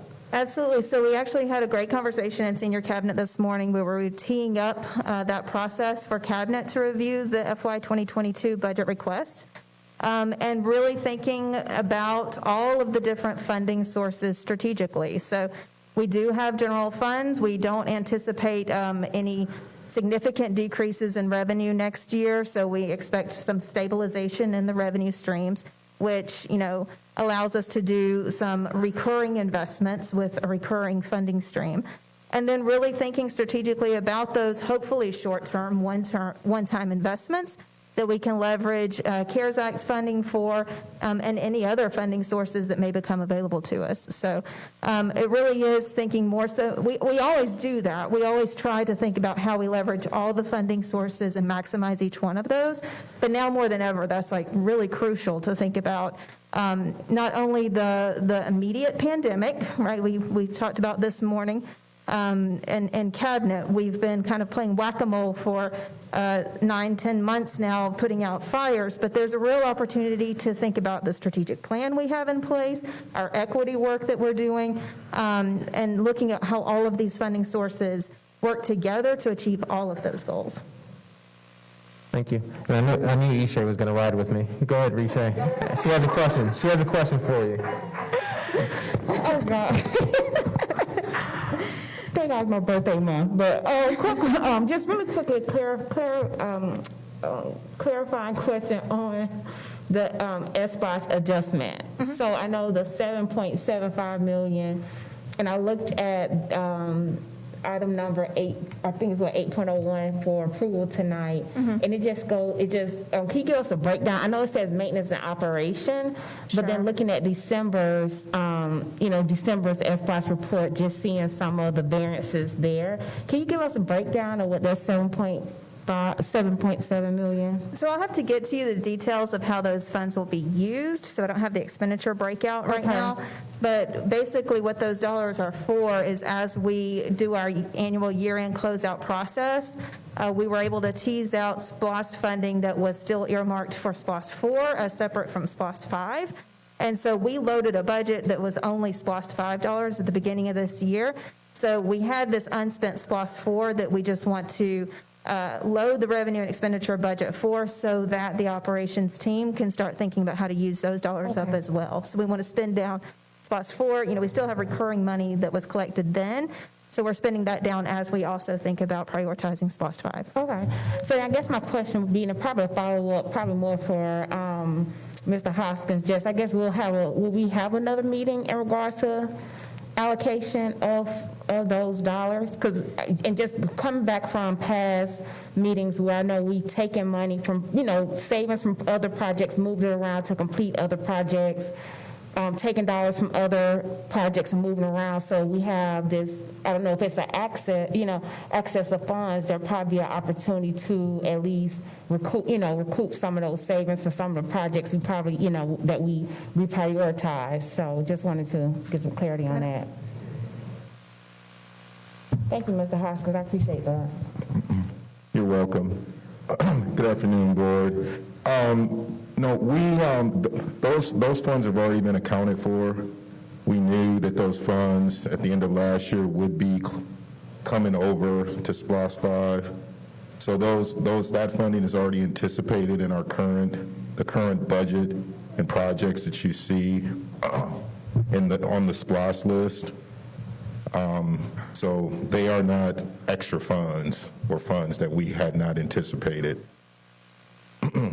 Did I answer your question, Ms. Collins? I was looking at December, so we would go by the proposed budget adjustment from on the presentation for December 2020. And the reason I'm asking, I know some community members are still asking about some projects that we either did more things to, and rightfully so, or there were some that we, put on the side just as we rethink through the design of facilities. So. Right. Yeah, like I said, we did anticipate those funds. We are still tracking based on SPLOST collections during the COVID environment behind what we thought, where we thought we would be tracking at this particular time. Okay. But in our next update, I'll make sure, or if I'm not being clear, I can get with you after the meeting, find out exactly what it is you're looking for, and make sure we get that to the board. Sounds good. Thank you. You're welcome. Appreciate it. Well, and also keep in mind that East SPLOST is up for renewal this year. Already. So we'll be having, Larry's going to get his opportunity here in the next couple of months. You're ready. But Larry's excitement is going to be with the board and with the community. So that's good. That's going to be coming up this year. Yes. For the renewal. Yes, and we're already started. We're already working on it. Thank you, Larry, and Lisa. Thank you so much for your time as well. Awesome, thank you. Thank you both.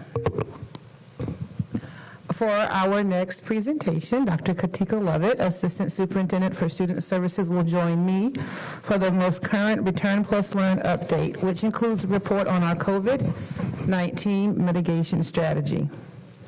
With this update, I will give a report about the first days of in-person learning and explain our ongoing reopening plans in APS. Dr. Lovett will also discuss the district's COVID-19 mitigation strategy, including exciting news about surveillance testing. She will be joined by Dr. Lovekoff, who is one of the co-founders of Viral Solutions and our partner for our surveillance testing partnership within Atlanta Public Schools. So both Dr. Lovett and Dr. Lovekoff will be a part of that presentation. I think we're waiting for that presentation to load up, and as we do, I will go ahead in just a moment and continue to begin. Of course, the biggest news of last week for Atlanta Public Schools was that we welcomed pre-K through second and special education students whose families opted for in-person instruction back to their schools. As I visited schools across the district, I was able to see how excited and eager these young scholars were to be back in school. For the first time in our actual school buildings, I was able to share a day of teaching and learning with our students and teachers, adhering to social distancing and all of the health and safety protocols, of course. I am grateful to everyone at Perkerson, Finch, Cascade, E. Rivers, Garden Hills, and M. Agnes Jones Elementary Schools who made our students and me feel extraordinarily welcomed. But so many people have made our return to our schools and buildings successful. So I want to make certain that I take the time to give a special thanks and shout out, and we can forward those slides. I want to make certain that I give a special thanks and shout out to our school bus drivers, child nutrition, everyone in nutrition programs, our teachers, our crossing guards, our custodial engineers, school nurses, school counselors, school social workers, school psychologists, all of the above, and many, many individuals who are a part of a critical role in ensuring that we were ready to open. It wasn't possible to reopen our buildings without them, and we cannot continue our Return Plus Learn plans without the coordinated and dedicated efforts of all of them. I want to thank you. I want to thank you over and over again. Again, for the first day back in our schools, I visited the schools on your screen, and at this time I'd like to share some of that time together in the schools from that day.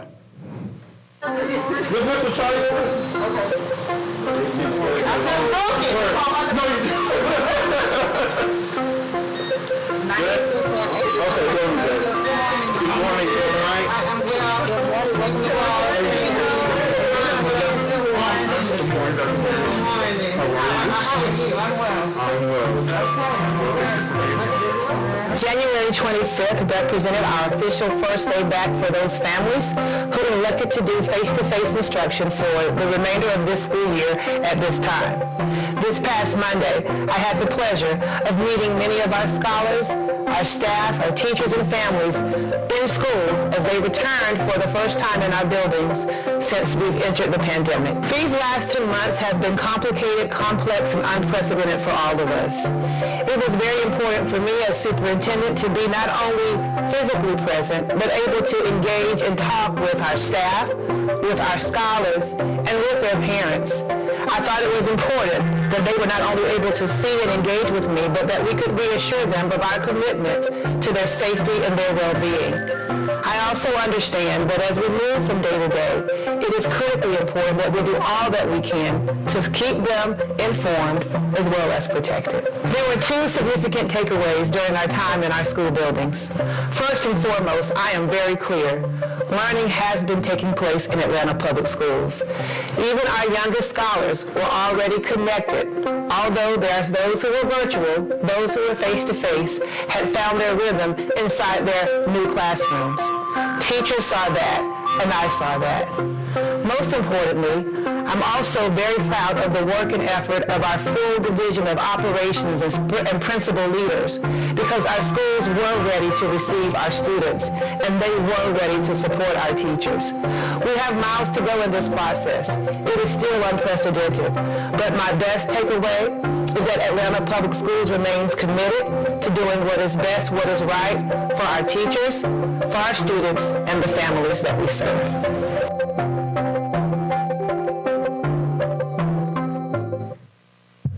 I want to just take this opportunity again to acknowledge the season that we sit in relative to not just reopening, but a virtual engagement that has taken place for the last several months. I want to acknowledge that even with this past week being an opportunity for those who chose face-to-face instruction, that there are still those who have great angst and concern. And when I say those, I want to be intentional around acknowledging our teacher workforce. We know we can't do this work without them. We are grateful for what we're able to do together, and we have not identified all of the solutions. But as superintendent, I remain committed to us doing it together. At this time, I will turn the presentation over to Dr. Lovett, who will update us on our COVID-19 mitigation strategy. And again, she will also be joined by Dr. Levkoff of Viral Solutions, who's a co-founder. He will also provide a detailed explanation of surveillance testing for those who might still have questions. Dr. Levitt? Yes, ma'am. Good afternoon. Thank you. Thank you, Dr. Herring, and good afternoon to all of you this afternoon. I'm excited to share with you some information regarding our COVID-19 comprehensive testing strategy and some public health updates. So hopefully we can get this showing there on your ends, and we will progress the slides at this time. Let me just make sure that you're able to see what I'm taking a look at. If someone can give me the thumbs up. We can see it. Yes? Yes. Okay, good. All right, so we will keep going here. There we go. They're not moving on my side. Just one second. Technology always fails when you need it here. Just one moment, please. All right. All right, so we will start with this piece, which we show every board meeting that I've had a chance to talk to everyone here. We talk about the levels of community transmission. Now, it's very important that we start here just to give us some context as to where we are and how COVID is trending throughout the community. Now, you have in front of you the information from January the 29th, and we have Fulton County as well as DeKalb County. You'll see those cases per 100,000 being at 645 within Fulton County for the last 2 weeks and 588 for DeKalb County over the last 2 weeks. Now, while those numbers do represent very significant numbers, well over those thresholds that we've looked at previously, they are lower than what we saw in our previous board meeting. So I'm going to focus our presentation talking a bit more about the mitigation strategies and the supports that we've put in place. Now, you've seen this graphic as well, and this is something that we're very proud of to really just capture how we are protecting our students, our staff, and making sure that our facilities are safe. You see here the information regarding the air investments that we've made, as well as water, buildings, and buses, and I'm going to focus today all about people. Now, in our previous board meetings, we have talked about our comprehensive testing strategy, and that strategy being threefold, and I'm going to end the presentation just reviewing that strategy a little bit more.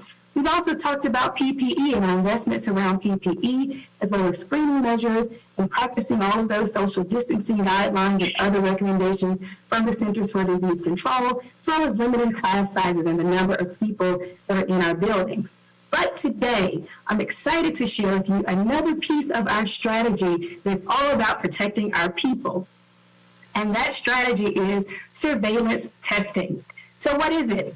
COVID-19 surveillance testing is a non-diagnostic test that detects the presence of COVID-19, and this focuses on those individuals who may be asymptomatic.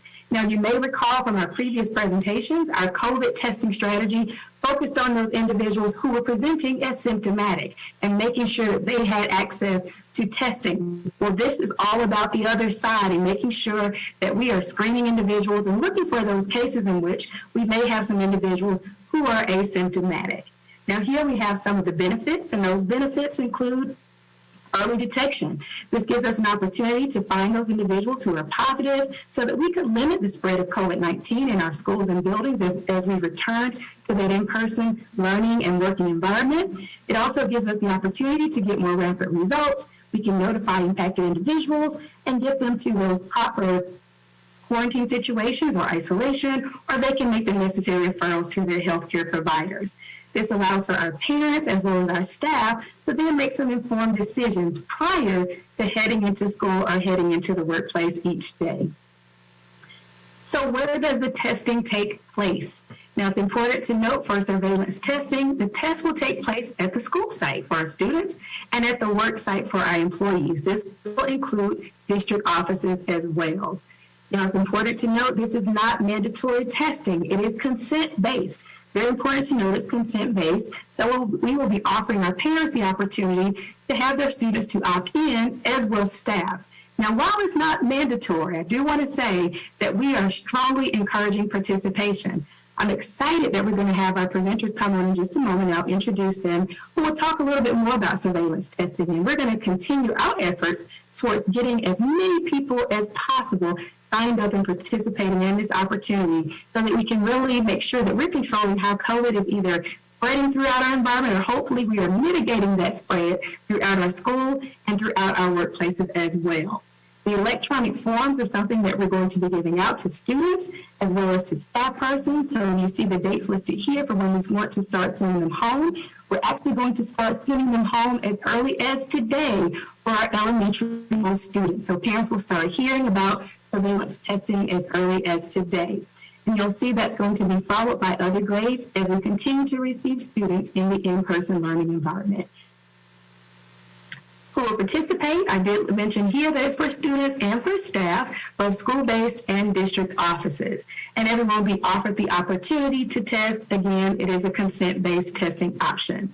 When will testing start? Now, we're going to start the surveillance testing in what we're calling a soft launch. We're working with a couple of schools to really begin the process this week, and those schools have been identified.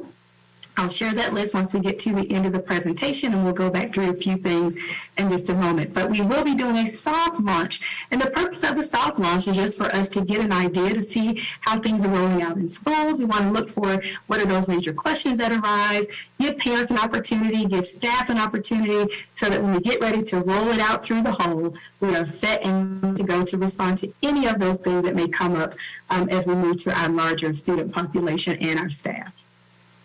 So with that being said, I am excited to share that Atlanta Public Schools is partnering with Viral Solutions to conduct their surveillance testing. Now, Viral Solutions was founded by an Atlanta-based emergency physician and physician assistant to help find a way to resolve the current COVID-19 testing crisis in Georgia. So I will let them talk a little bit more about that, but I am excited to have with me today Dr. Benjamin Lefkoff, who is the CEO and co-founder of Viral Solutions, and we're also joined by Ronald Sanders, who is also president and co-founder. I don't think Ron is going to actually be presenting, but he's also here as a panelist today. So they're going to briefly talk to us about testing in the school environment and exactly what that means. And I'm actually going to pull it up for you all in just a moment, and I will let you go ahead and take it away, Ben, at this time. Okay, thank you. Thank you, Dr. Lovett. Can everyone hear me okay? Yes, we can hear you, Doc. Okay, excellent, excellent. All right, thank you, Dr. Herring. Thank you, Chairman Estevez, for having us out today to talk with you about this important venture that we are all embarking on in terms of surveillance testing in the public school system. Today, we're going to take a shallow dive into the science behind this, and I just want to warn you, there will be charts and graphs, but we're all going to get through it together. Okay, so my name is Ben Lefkoff. I'm an emergency physician. I trained and practiced in Atlanta, and I'm from Atlanta. And I started Viral Solutions with my partner, Ron Sanders, as a way to combat the pandemic and to fill in a much-needed gap in both diagnostics and treatment for COVID-19. So thank you for having me out today. I think what the Atlanta Public School System doing is very forward-thinking, as you will see shortly. So we can go to the next slide. All right, so let's talk quickly about the premise of population-based surveillance testing. And really, probably surveillance testing may be a misnomer in this case, and maybe the term public health screening may be more appropriate. But moving forward, symptom-triggered isolation alone will miss a large number of infections. So it's important to remember that approximately 20 to even 40% of cases of COVID-19 are spread in asymptomatic individuals, meaning individuals who have no symptoms but contract it and then spread it to others. And that was what makes this disease so insidious and has allowed it to spread throughout the world. The other important point we need to make is that the pre-symptomatic period, which is approximately 2 days prior to when someone develops symptoms of COVID-19, is also a significantly contagious period. So unless you have a crystal ball, you will be unable to tell anybody if you are about to have COVID, yet you will be spreading it. So relying on symptoms alone will not get you all the way as far as isolating infectious individuals from the population. So it's very important that we identify positive COVID-19 individuals early and isolate them from the general population. And the other important point I want to make is that public health measures are imperfect. So whenever we embark on any sort of public health strategy, we have to go in with clear eyes that what we are doing is not there to make us 100%. It will not 100% be effective. Masks are not 100%. Social distancing and hygiene is not 100%. And nor is the public health screening we're embarking on, nor is that 100%. However, we create a Swiss cheese model of layered protections that provide us maybe not perfect, but very close to it protection against this virus, and is the best I think that we can do in light of what we're facing. I think it's good to compare this to mask wearing. In the beginning of the pandemic, many of us were skeptical about wearing cloth masks. We said, how is a cloth mask going to filter a teeny tiny virus? Never wear a cloth mask into a room in a hospital with a patient with COVID-19. We would only wear an N95. However, what we know is that wearing cloth masks, while imperfect, still provide a great deal of protection to society. And the studies and the science has borne that out, that even though the cloth masks are not filtering 100% of virus, you're still getting a great effect. And when you multiply that out by however many people, that counts up to a lot of lives saved and a lot of morbidity prevented. We can go to the next slide. All right, so how is COVID-19 detected? This is just a quick overview. There's basically two primary detection methods. One is molecular testing with RT-PCR or PCR, nucleic acid amplification tests, and the other is rapid antigen tests. Molecular testing involves detection of the viral genetics. Okay, so we're looking for either usually the RNA in this type of virus because coronavirus is an RNA-based virus. So what we would do is isolate a specimen or take a specimen from the patient's nose typically, and then we put it in a test tube, we digest it and remove the RNA. In the setting of rapid antigen testing, which is what we're going to be using in the school system as the primary screening method, this is uses similar technology to what's used in a pregnancy test. And it looks like that. You can see that there on the right. It uses what's called lateral flow immunoassay technology. And so what that is there are certain proteins embedded in that piece of paper, that strip of paper that's on there, and that's basically probing for the protein shell of the virus itself. And so it's looking for assembled virus that is inside of the patient. The swab is obtained the same way as the molecular testing, but it's looking at it from a different angle. It's attempting to detect the actual protein shell that's around the virus rather than the genetic material that's inside of it. Two different methods of detection and with differing sensitivities and uses. We can go to the next slide. Okay, so very important that we get here at the viral kinetics, okay? So this is the amount of virus present in an individual infected with COVID-19 over time.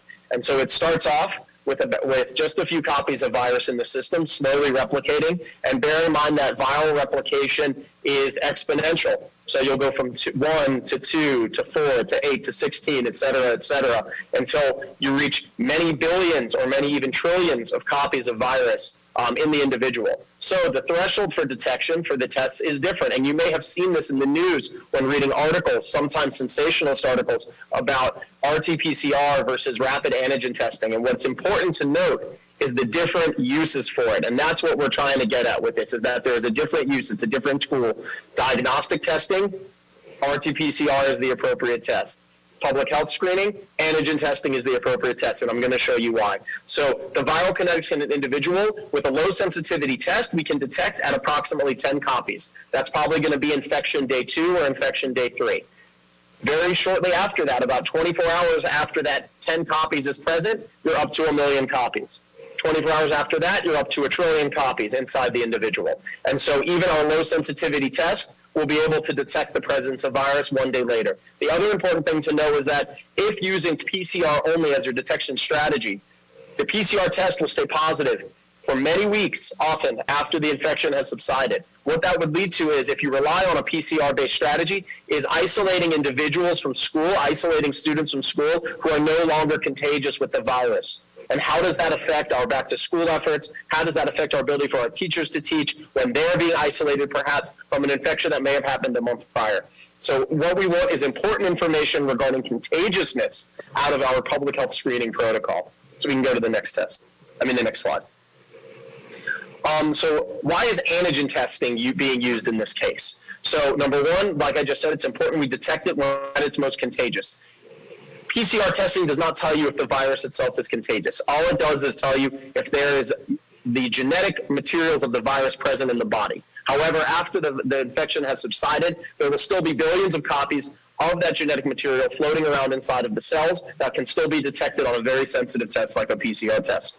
With the antigen test, it is only detecting assembled virus, and based on our understanding of the immunology behind the immune response to COVID-19, once you develop antibodies to COVID-19, assembled virus can no longer escape your cells and go out into your nasal passages, out into your throat, because it is essentially immediately neutralized by the antibodies that your body has created.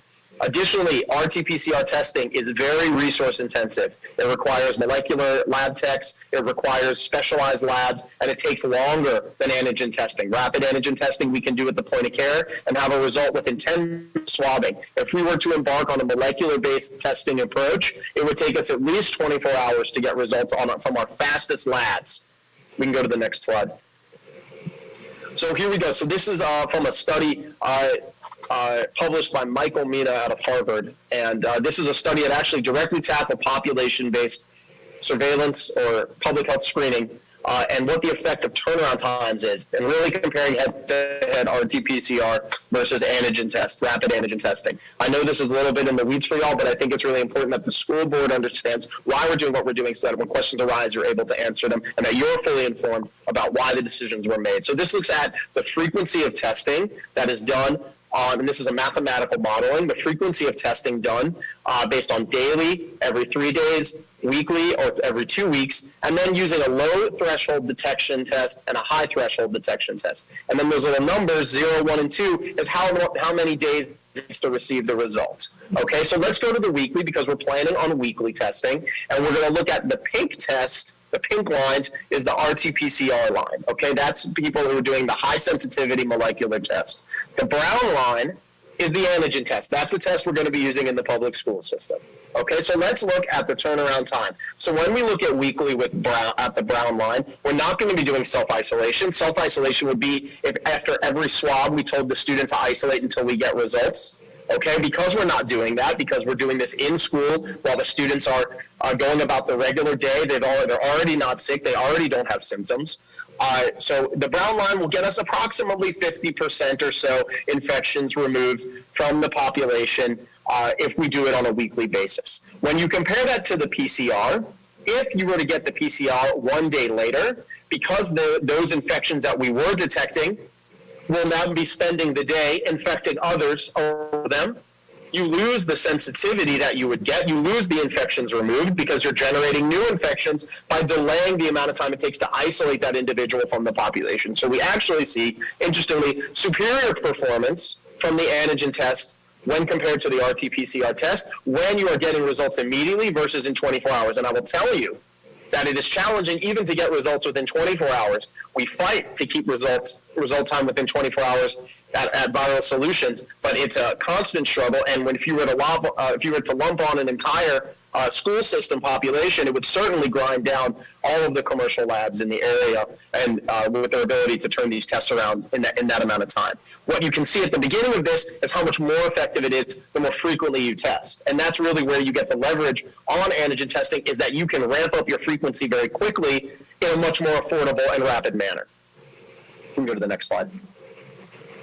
So there's a bunch of graphs on here, and you don't need to look at all of them, although they are very interesting. But this is the effect of testing on the disease dynamics. And so what we see on the top left over here is the reduction in R. So R is the reproduction coefficient for an epidemic. So when they do epidemic modeling, R is how many individuals or how many new infections are created from a single infection. And left unchecked, COVID-19 will typically generate around 2 infections for every infected individual, which is what allows it to spread so rapidly. And so what we want is to see an R below 1 in our population, so that infections are actually decreasing rather than increasing. And we can see the differences in R in a fully mixed model over here between using PCR and antigen testing, and they're essentially similar. Why? Because the sensitivity gained on PCR testing is lost on the positive individuals that are detected that are no longer contagious. And so while the sensitivity of the antigen test is poorer than the PCR test, it is adequate enough that when applied on a population can still reduce the R fairly significantly. You can go to the next slide. The one I want you to focus on over here is the top right slide, and I want you to look at the weekly bar. So this is the infectiousness removed when using the different testing modalities. And so this is just in a fully mixed model, and this is modeling immediate results for PCR, which again is not what we would see in a real life scenario, because it would take at a minimum 18 to 24 hours to get results back on a PCR. Additionally, on the bottom left, you see something very interesting, which is the relative infectiousness based on the day since exposure. And so it's important to see how many individuals are, or just to see the infection curve on the day since exposure. So on a weekly model, you will still capture a large amount of the people who are really infectious. The infectiousness of COVID-19 is present really for just a short period of time. And that's what's so interesting about this disease. And that our understanding is that most individuals are only contagious really for maybe a 5-day window. And yet during that time, they're able to infect many individuals around them. And that has to do with it being a novel virus and us being, our immune systems being naive to it. But the important part is isolating individuals from the community. So by repeatedly testing the same people over and over, whenever a new infection is introduced, it can be isolated upon detection of it. So repetition is really what gives the weight to this testing mechanism. You can go to the next slide. So this is the kind of the bottom line slide, okay? And I want you to turn your eyes to graph A on here. So this is the effect of the testing on an epidemic progression in the population. And so this is, again, based on the mathematical modeling that was done in Michael Mina's paper on this. And so what you see on the solid line shows the prevalence of infection unchecked. So if we did no testing, if we just let it run, you would see that's a model for the prevalence of infection you would see. And a 12% prevalence is fairly high. I hope we would never see anything like that. And so then what we see with the various dotted lines is the prevalence of disease with different testing strategies, okay? And so let's model off of 50% participation on a weekly basis. We know we're going to be starting off with APS on a weekly basis for this. And doing 50% participation, I have a feeling it'll be higher than that.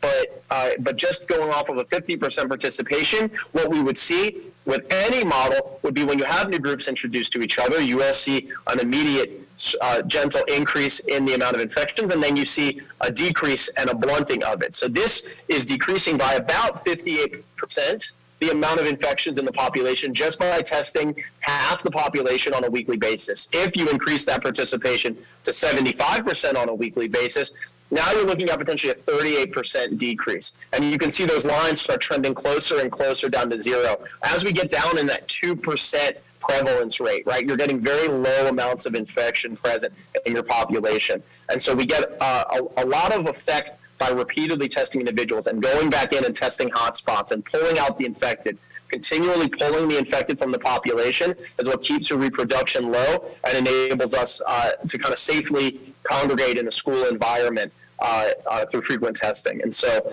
I think it's very forward-thinking on the part of the APS public school system. I commend Dr. Herring and Dr. Lovett for entertaining this. This has been successful in other school systems in the Northeast, specifically in Pennsylvania. And this is something that I think is going to a much safer environment for the students in the school. And it's something that no other school system in Georgia is doing. And so I applaud the efforts, and I'm excited to embark on this in partnership with APS. And I'm available for any questions, of course. Okay. All right, and thank you to Dr. Lefkow for just jumping in and sharing a bit more about the surveillance testing and helping us to understand more about why that's critically important in the school system. So I will continue at this time and wrap us up from here. With the last piece of this, I wanted to just make sure that everyone has this information so that you can continue to see how you're tracking cases within the district. We went over this last time, but this is just a graphic that is available on our website. We want to just make sure that everyone knows those 4 steps for how we're tracking cases now that we are back in the school environment. And those 4 steps are simply reporting, tracing, notifying, informing, and quarantining. As we think about the surveillance testing, essentially, our same tracking still applies. As we're finding students who are positive throughout the day, we're working with our school nurses so that we can report that appropriately. We're doing the necessary tracing, we're informing, and where it's necessary, we are isolating and recommending those students for confirmatory tests and so on and so forth, and necessary quarantines as well. So that is a piece I wanted to just bring that to everyone's attention. And finally, our COVID-19 dashboard. And that dashboard, we were very excited to share in our last board meeting. That dashboard is updated on a weekly basis, and that shares the information regarding positive cases, as well as those individuals who are deemed close contacts or who have been deemed as exposures. So that is available as well so that you can track and see how cases are trending throughout the community. As we engage in the surveillance testing processes within our schools, you will see those numbers as well included as a part of our data dashboard. And I believe that that brings me to the end of our presentation. A couple things just in wrapping us up. We've talked about all of these wonderful things being a critical part of our mitigation efforts.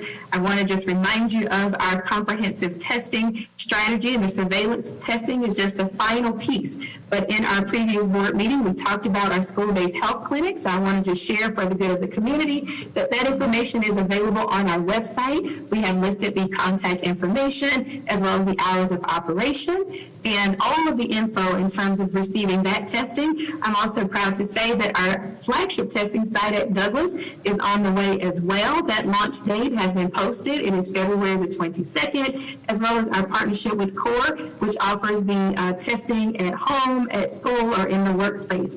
And that launch date is listed there as well for February 16th.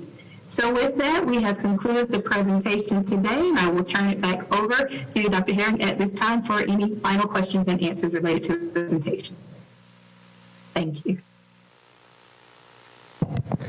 Great, so thank you so much, Dr. Herring, Dr. Lovett, Dr. Lefkov, for the information for the presentation. It was very much in depth, and I'm excited about this program because of, one, how effective and how much of a best practice it is considered across the country by public health professionals. It's essentially what public health professionals have been begging, not just from a school system, but just society, our community as a whole, is surveillance testing.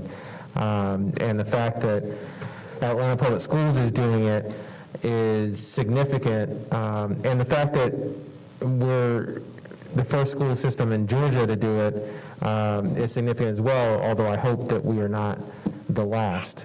I want to ask, I know board members have questions. I want to ask two initial questions just to get us started, threshold questions. One is, as far as the test, you're going to test, it's not random testing, it's voluntary testing, so everyone who has opted in will be tested, and it will be done with the antigen test. And Dr. Lefkov, I think I heard you at the press conference say that if someone does test positive, that those around them would then receive a PCR test? Yeah, so I mean, it's reasonable to PCR test all exposures. With that being said, having there are some additional considerations because everyone around them will have presumably tested, like everyone else who's remaining in the class will have tested negative that day, at least. And so what's important is that, there is an incubation period following an exposure. So if one individual has it and passes it to others in the class, it's going to be several days, up to a week, for it to incubate. And so the repeat testing, again, that's where you get a lot of leverage out of that. In repeat testing on the classes, at a minimum every week, and potentially even more accelerated for classes that have outbreaks in them, can lead to us picking off even more of the positives. However, the timing of a PCR test on someone after an exposure is, I don't want to say controversial, but you could argue when to do it. The DPH, the Georgia Department of Public Health, recommends PCR testing on day 5 following an exposure, and that's if you're isolating individuals. And the question of whether or not to close a classroom or not after a positive is really going to be more of a decision based on APS school policy. Mm-hmm. Great. And then I know that I think it's great that we're testing everyone that opts in. I know a question that I received, I know all board members likely received, was why isn't this program mandatory for employees, for students? I know there are legal considerations that we may not want to talk about, but if we can just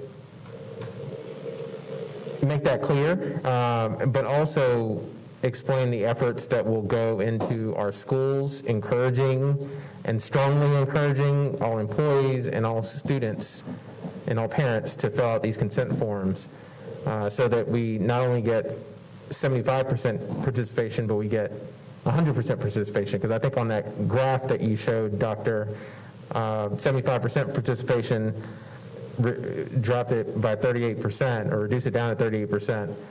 And I'm assuming 100% gets it even much lower than that. So Can you talk about that, Dr. Lovett, Dr. Herring?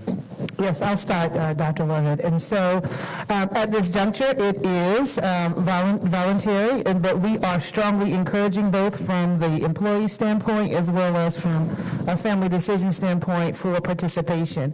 We've worked to strike the balance between consent and legal considerations in that regard, and we continue to look at just that. And so on our end, our due diligence is to not only encourage, but help the community and our parents and our employees to understand the more participation, the stronger we impact that ability to make an even greater decrease with spread. So that's critically important. From a response of why not mandatory, because we've just considered legal advisement around that balance between consent as well as being able to ensure that there's this understanding around what the difference is in participation. Dr. Lovett, if you can, I want to just briefly try to answer the question for the board around, so how do we make certain that parents or employees are aware of their ability to receive the consent form and then move from there? Okay, and thank you for that question, Chairman Estevez. And so part of our strategy around the comprehensive testing piece is making sure that we are really ramping up our communications. We are actually in the process of developing both videos in addition to our standard communications, which are those, memos and things that we send out, both the staff memos and the parent memos. We're also doing videos. We've even talked to schools, about the possibility of even setting up school-based town halls, making sure that we are getting the communication out as much as possible, offering those staff town halls that we have done over time throughout this reopening process throughout the year, so that people can come together and ask the questions that they have, and really just making sure to get the information out. And we have already begun the process. We finished the consent forms. I believe they are already posted to our website. If not, they will be posted definitely by the end of today. But we have posted those things both in Spanish and in English. They're available if any other languages are needed. We can continue with that translation process. But we're doing our best to get everything out, all the communications in front of our families, in front of our staff, so that they can have the information to make informed decisions. And again, we are working with Viral Solutions to develop videos, to develop communications, so that people can have the information to make the best informed decisions.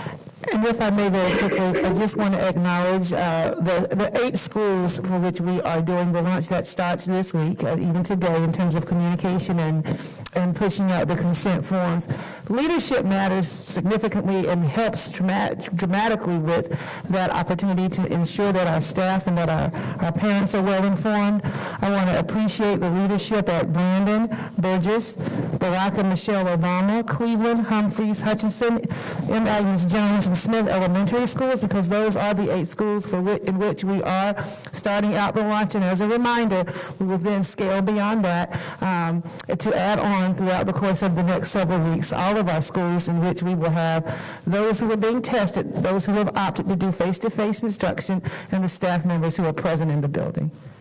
So thank you so much. We have Cynthia, Leslie, Aretta for questions. Yeah. Ready? Okay. All right, thank you, and thanks to all of you who made that presentation. This is a real game changer for being able to offer in-person learning for our students while keeping them and our employees and all their families safe. I'm really excited about this, and I join Jason in being particularly excited that we are leaders in the state of Georgia and really among a very few systems nationally that are offering this. I just have one question, and that is about the rollout to get to testing within every school. How long will that take, and how are we determining which schools are in the first phase, second phase, and so forth? Okay, and I thank you for that question. Certainly, the rollout is in line with our rollout for the return to in-person learning. And so we have focused our initial efforts certainly on our elementary schools. You heard Dr. Herring mention those schools who are involved in what we've called our soft launch. And those 8 schools we are starting with first. certainly with our pre-K and 2. And then in this next week, we will focus on 3 through 5. Beginning the week of February the 16th, as our secondary students are beginning to return into the in-person learning environment, we're going to focus on the remainder of our elementary schools. And so over that 2-week period, we will continue working through elementary schools, and then we will start picking up the secondary schools. So our goal is to get through the rotations, to begin the rotations. Once we start in a school again, the hope is that it is a weekly surveillance that is then happening after that. But our hope is to start for every school by the end of February. That is the goal. And again, it is in line with our return to in-person learning. We want to give schools an opportunity to have students return first, and then we start the surveillance right behind it. And that's twofold. One, so that they can obviously reacclimate to the in-person learning environment. Two, we want to get the testing done as soon as possible, but we also want to have that time frame where we're able to get those consent forms in front of our parents. We talked about the fact that it's posted on our website, but schools are also going to be supporting sending that out electronically, sending home paper copies where necessary, things of that nature. And so that is why it is aligned in that way, but the schedules are pretty much in alignment with our return to the in-person learning environment. And I'm sorry, I do have one follow-up question. I promised it was just one, but I've got one more. And so if we are testing in School A on Mondays, then will that same group of testers go to School B on Tuesdays and School C on Wednesdays and so forth, and then just rotate through however many schools in the course of a week? So essentially, and I'll let Dr. Lefkow talk a little more about how the testing teams work and move about the schools. Yeah, so for the initial soft launch, the teams will move around the soft launch schools. Ultimately, as we expand, we will break teams into the clusters, and because the clusters make sense geographically and based on volumes, so the teams will work in the clusters. For the larger schools, the team there'll be a single team there likely all day, with smaller teams rotating around the smaller schools, because they'll be able to finish a smaller school much faster than a team will be able to finish a larger school, is our anticipation. Again, there's a lot of unknowns in this, and we're going to all work together to be successful. Thank you. That's what I wanted to know. Thank you. Leslie, then Loretta. Thank you very much, very, very much. I wanted to just ask a real quick question. The epidemic progression slide, it was your last slide. And I'm a graph geek. The one on the left went to 100 and the one on the right went to 50% essentially, right? So it looked like the two curves were about the same thing, but really the one on the right was significantly less. So let's pull that up. I think that they had different Y values. Yeah, exactly. Yeah. And just so it makes your case twice as strong, because the one on the right is half the size. It should be half the size, right? Yeah. So anyway, good job. Thank you so much again for doing this and for bringing this in. And can just very practical, basic. Is this? I had one at Emory, I think, in order to go back on campus. Is this the spit in the tube thing? No, so we're going to be doing anterior nerve swabs for this. There's a balance. I wish there was an antigen-based saliva test or saliva-based antigen test. Unfortunately, the data that we've seen on even using saliva for antigen testing shows a pretty significant decrease in sensitivity. And given that these tests already are lower sensitivity, we really don't want to decrease it by that much, because we want to keep it as high as possible, but still while keeping the fast turnaround times for it. So the answer is, for that, no. Now, we are working on rolling out the ultimately will be to have kind of school-based saliva testing for confirmatory PCR, so that we don't have to do a reswab for patients who need confirmatory PCRs, that they can just spit into a tube when they're in the care rooms prior to going home for the day. And that's something that we're going to operationalize probably further on down the road. And then of course, if I know in Australia they certified an antigen saliva test, but that hasn't come to the U.S. yet. So at this point, it's going to be anterior nerves. Certainly a deep nasopharyngeal swab would probably get us a little bit better sensitivity, but we want to balance student comfort. And we don't want the students to have a negative association with this. We want it to be as positive as possible. And so with that, we're going to use anterior nerve swabs. that is appropriate for what we're doing, but we do know that the deep nasopharyngeal gives you a little bit better sensitivity, but I still think we're going to get a good effect from using the anterior nair swab. I think you're 100% on that. Is there a way, and this may be Nina, I mean, could this not be an opt-out? Like, you have to opt out of it rather than opt-in? Because we know that people are like, you know, piece of paper, ignore. So, yeah. Yeah. I will defer to Dr. Love and then Dr. Herring on that. We're deferring to general counsel. There are some pretty significant legal considerations when we're talking about medical testing. If you analogize it to our special education testing, for instance, that's not an opt-out kind of a thing. That is an informed consent, opting in kind of a thing, and this is analogous to that kind of situation. But we continue to explore every avenue. It's going to be a culture thing and how you approach it culturally with, you know, is it a cool thing to do or not? Hey, you know, I mean, so good luck to everyone on your messaging. Hey, it's on me. So I have a huge thank you to give you for breaking down really the differences between the PCR and the antigen. I've had personal experiences with those tests and had a little bit of concern with the antigen rapid testing, but you breaking down the rate of transmission in the yellow and red areas really helped to give me a comfort level with the rapid in terms of it's really kind of testing. Really, are you infectious? More so of did you have it or do you have it?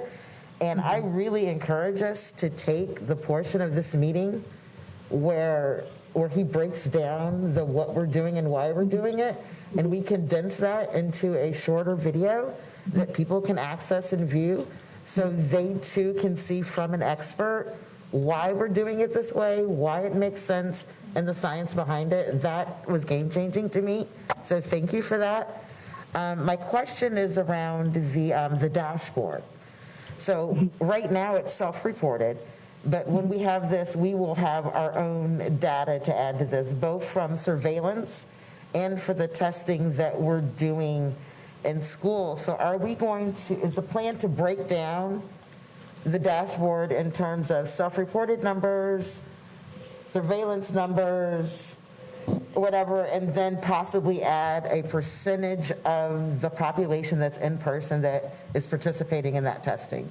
Like having all of that on one line would give someone a really good look at what's going on inside that school. So I just ask us to look at the dashboard now that we have these various inputs and see how can we make that information come to life. So, Dr. Levitt, I know that you're there, but we have not looked at it from that perspective, Board Member Baldwin, but that is, so just to hear you say it absolutely makes sense.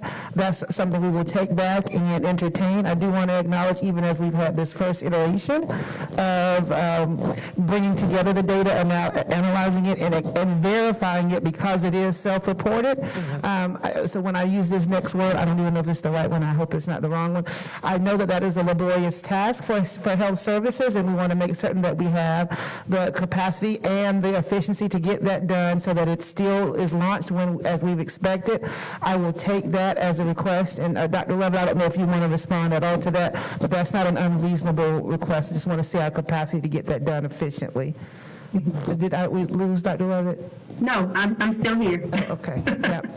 I am here. Are you able to hear me, Dr. Herring? I can. Yes, ma'am. Okay. Yes, I was just agreeing with you that it is a very tedious task, and again, we want to make sure that we are reporting the most accurate data, especially as it relates to the COVID, trends within our school community.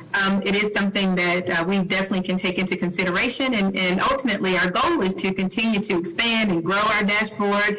I don't know the degree to which we can produce all of those components, but it certainly is something that we will take back to the team. We are working very closely, health services, is working very closely with our data and information group. So I have to tell you that it is a joint effort, but it is definitely something that we can take back to the group. I do know that right now the plans are to include the numbers from the surveillance testing as well as any numbers from any of our COVID, comprehensive testing solutions. Any of those other options that we have by which we receive those numbers, those will be reported as well. So we are receiving those numbers in addition to self-reported cases.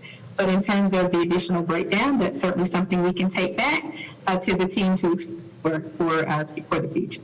Thank you for your consideration, and I'm definitely not trying to create more work, just trying to make the numbers work harder. Absolutely. Thank you. And I want to echo that because at the end of the day, part of this surveillance testing is information gathering. And either spread is significant or, equal to what's happening in our communities, or it's not. And what some studies have shown, whether they're peer-reviewed or not, is that in schools, spread tends to be a lot lower than in the broader community. This data is going to be valuable for that, right? The CDC they don't have to go to Wisconsin or any other place. They can literally go to their backyard and see a comprehensive data set on what's happening in our school system. So I think it's very important for us to be able to report out on that and be transparent with our community, particularly our parents and our teachers who want to make sure that our schools are safe. Yes. So we have, so Leslie, raise your hand first, and then Michelle. Real quick, I'm just gonna add on to what Retta brought up in terms of publicly reporting information, and Nina, maybe this is another Nina question, but can we put school by school who's had the vaccine? When the vaccines are available to our teachers and staff, can we put school by school who's had them? Because I know that we're going to have issues with people, not people, but numbers of people. You mean people? No, not their names. Yes. I was about to say, no, we can't do that. All right, come on, everybody. No, the percentage of staff who, again, once it's made available, this you've had 30% of your staff have been vaccinated. I would find that interesting. So long as it's de-identified and we're respecting people's privacy, we can report that kind of data. We'd want to have considerations about the accuracy of it. Are we relying on self-reporting, that kind of thing? Yeah. But so I want to say this because it's an issue. It's going to be an issue. We have, as a community, as a country, a significant trust issue as it relates to the vaccine. And I think it's a safe bet to say that while the majority of our teachers and our staff will get the vaccine, there will be a significant amount of people who will not. And I think there's an effort that has to be done on the part of Atlanta Public Schools to educate our stakeholders on the vaccine, because our teachers, our staff are no different than the broader community. And even with what we saw with our Dr. Levin and Dr. Herring, I've asked y'all about this, but even when we saw the 65 and above get vaccinated, we had over 500 teachers or 500 people eligible, and about half took the opportunity. That is not surprising if you look at the numbers, because when you look at the polls, they show about half of Americans would take the vaccine.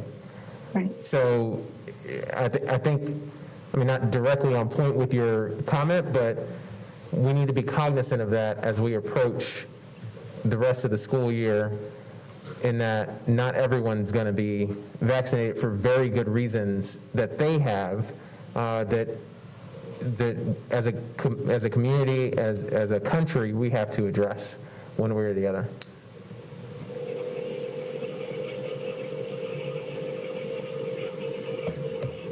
Am I good to go? Michelle? So do we have plans to do this for the rest of the students that are participating either in extracurriculars or sports that are still going to remain virtual. Like, and I can use my own family as an example. I've got a baseball player in high school, and just this past couple of weeks, they had a child who had tested positive, so they had to shut down their practices. And luckily, we're going back later this week. But are there plans down the road to include the rest of the school, so to speak? So I just want to acknowledge that as we've launched, our focus was honed in on those who were face-to-face in the classroom, teachers and students. I think that's a reasonable ask. I think all of the questions have been very reasonable, and I'm certainly not suggesting we cannot act upon them. I will just toss that as an opportunity for us to look at as to how quickly we could fold in those who would be engaging in extracurricular activities to that point, whether it be athletics or otherwise. Dr. Lovett, you want to speak to that? I want to own that we need to look into that, but I don't have that immediate answer today. Dr. Lovett. Yes, ma'am. And I was just going to say that, keep in mind, this does not negate any of the other testing options that we currently have available. So when I'm thinking about, in particular, some of our athletics, students participating in athletics and other things, or we've had students who may have been exposures, or maybe even students who are symptomatic, whatever the case may be, we do have those other options that are available. And I will certainly, we want to certainly continue to encourage people to take advantage of them. So we do have other testing options that are available. Currently, we don't have a surveillance plan set up, which would involve a weekly testing of those students.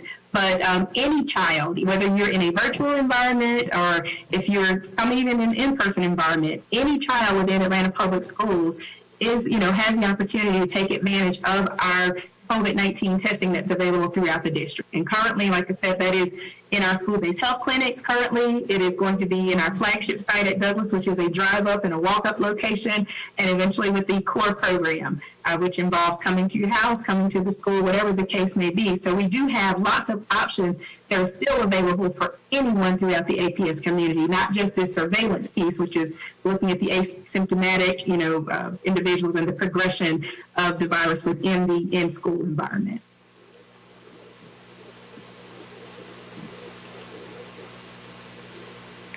Candace? Thank you. Thanks for all of this. This is very informative. Following up on a question or a statement that you made, Jason, how would this surveillance testing tell us about the spread of the virus in our schools versus the community? So, I think this only directly addresses the spread within the school itself. However, can you make some extrapolation to the spread within the community? I certainly think so.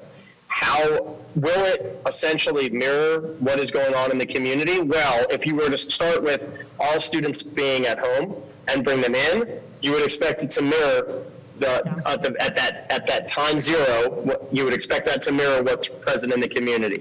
As the students are present in a somewhat bubbled environment in the school, being tested regularly, I anticipate that after about 2 weeks, the school system will actually should have a lower prevalence of disease than the general population, is my hope, if this program is successful. And I guess the correlated question from that's super helpful. The correlated question from that is, can we extrapolate from, let's say that data does not match up in the way that you would expect. In fact, it sounds like there might be a higher rate in the beginning to the point that you made, which makes sense because we're testing more maybe than the community would. And that's something to keep in mind. But I guess what I'm really asking is, what information or assumptions can we make from this, if any, about whether or not the virus is spreading within the school? So I think what will help us is you will see the numbers of positives within a given class, within a given section, basically within the class, because my understanding is that the grades are not divided into sections, and those sections don't have significant interaction with each other. And so within the section itself, we should be able to identify outbreaks based on, repeat positives within those group subsets.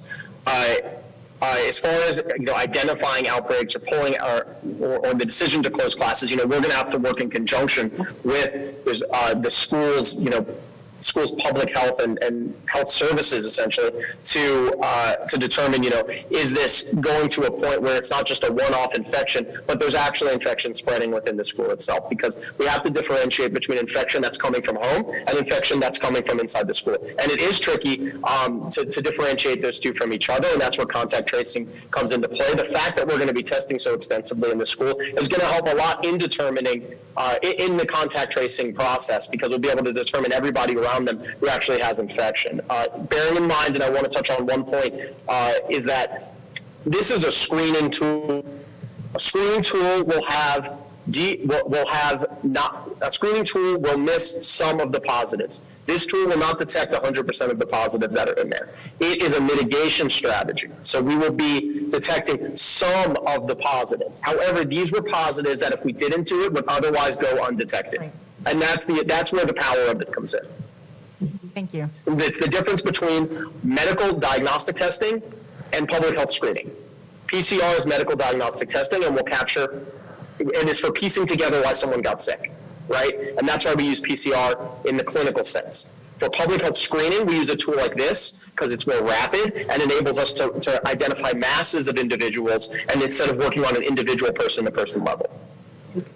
Anyways, yeah, no problem. Can I just add one thing, too, that to what Dr. Lefkoe said? It's important to note, with this being kind of the screening piece, it is followed up by confirmatory PCR testing. It's the confirmatory test, really ties back into the other piece that I keep talking about, our comprehensive testing options that are available.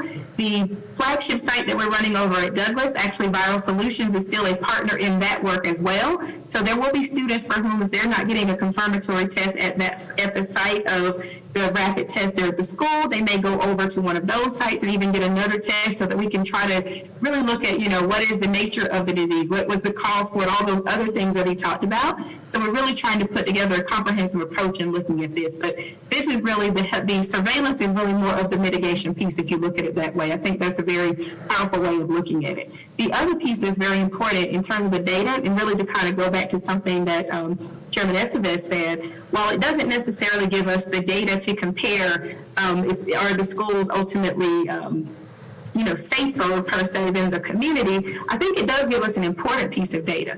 This gives us the opportunity to see how COVID is trending and progressing in our schools. It gives us the opportunity as an administration and as a board to make decisions around how we go about, continuing the in-person environment. Obviously, if we start seeing large numbers of students in the screening process who are coming up as positive, and we continue to see those persons who are then spreading to others, and we, just continue to see those trends grow, then that's an essential data point that we can use to make some more informed decisions. So I think there is something to be said about the data piece of this that's going to be critically important, and ultimately that data can help us in making future decisions for the district. And just to be clear, we are doing contact tracing as part of this surveillance testing plan. That is correct. So ultimately, if a student is positive within their classroom, then we'd be looking at the other students. I'll let Dr. Lefkoe, I saw you come off of mute. You can speak to that more specifically. Yeah, so specific contact tracing, where we go and do interviews, focused interviews with family members, and all of that was not included in the initial scope for what we were contracted to do at the school. However, because we will be reporting all positives and negatives to the health department, the contact tracing certainly will be undertaken by them, bandwidth assuming, and I will defer to Dr. Herring and Dr. Lovett on any additional measures the school may be taking on contact tracing. Yeah, we will continue our efforts around that. And basically what Ben just shared, we will continue our piece around the contact investigation, or case investigation is what we call it at the district level, which is where we're working with the local board of health who does the contact tracing, but we're doing case investigation. So we're looking at who were the other kids in the classroom? Who did you then, interface with? Who, how many other kids were in close contact? Those are the kinds of things we do at the school and at the district level, and we assist with the contact tracing that the local board of health then does in terms of those investigations that take place that are a little bit further. And that's from cases that are self-reported, correct? I'm sorry, I didn't hear the question. So that's from cases, what we're currently doing is from cases that are self-reported. currently it's for those cases that are self-reported, but the same process will apply for these cases, right? So we're not going to do anything really different from the perspective of the school district. The positive case for us, whether it's self-reported or whether we're getting it through this process of surveillance, we're still going to follow our process in terms of our case investigation and those things with the nurses. Okay, thank you. So Nancy is on here. It's showing a different name, but she had a comment that she asked me to read. And so this is me in my Nancy voice. I think this is great innovative progress for our school community. With everything COVID, we are building the plane while flying it. So I commend the administration and Viral Solutions for this effort. It for sure won't be perfect, but gosh, what valuable information to have and make future decisions. The gosh was hers, not mine. That's how I know she wrote it. All right, so with that, I think that is it. Thank you so much, Dr. Herring. Thank you so much, Dr. Lovett. And thank you so much, Dr. Lefkoff, for the information again. And yeah, thanks to everyone, all the senior leaders who presented today. Madam General Counsel, is there a need for the board to retreat into executive session? There is not.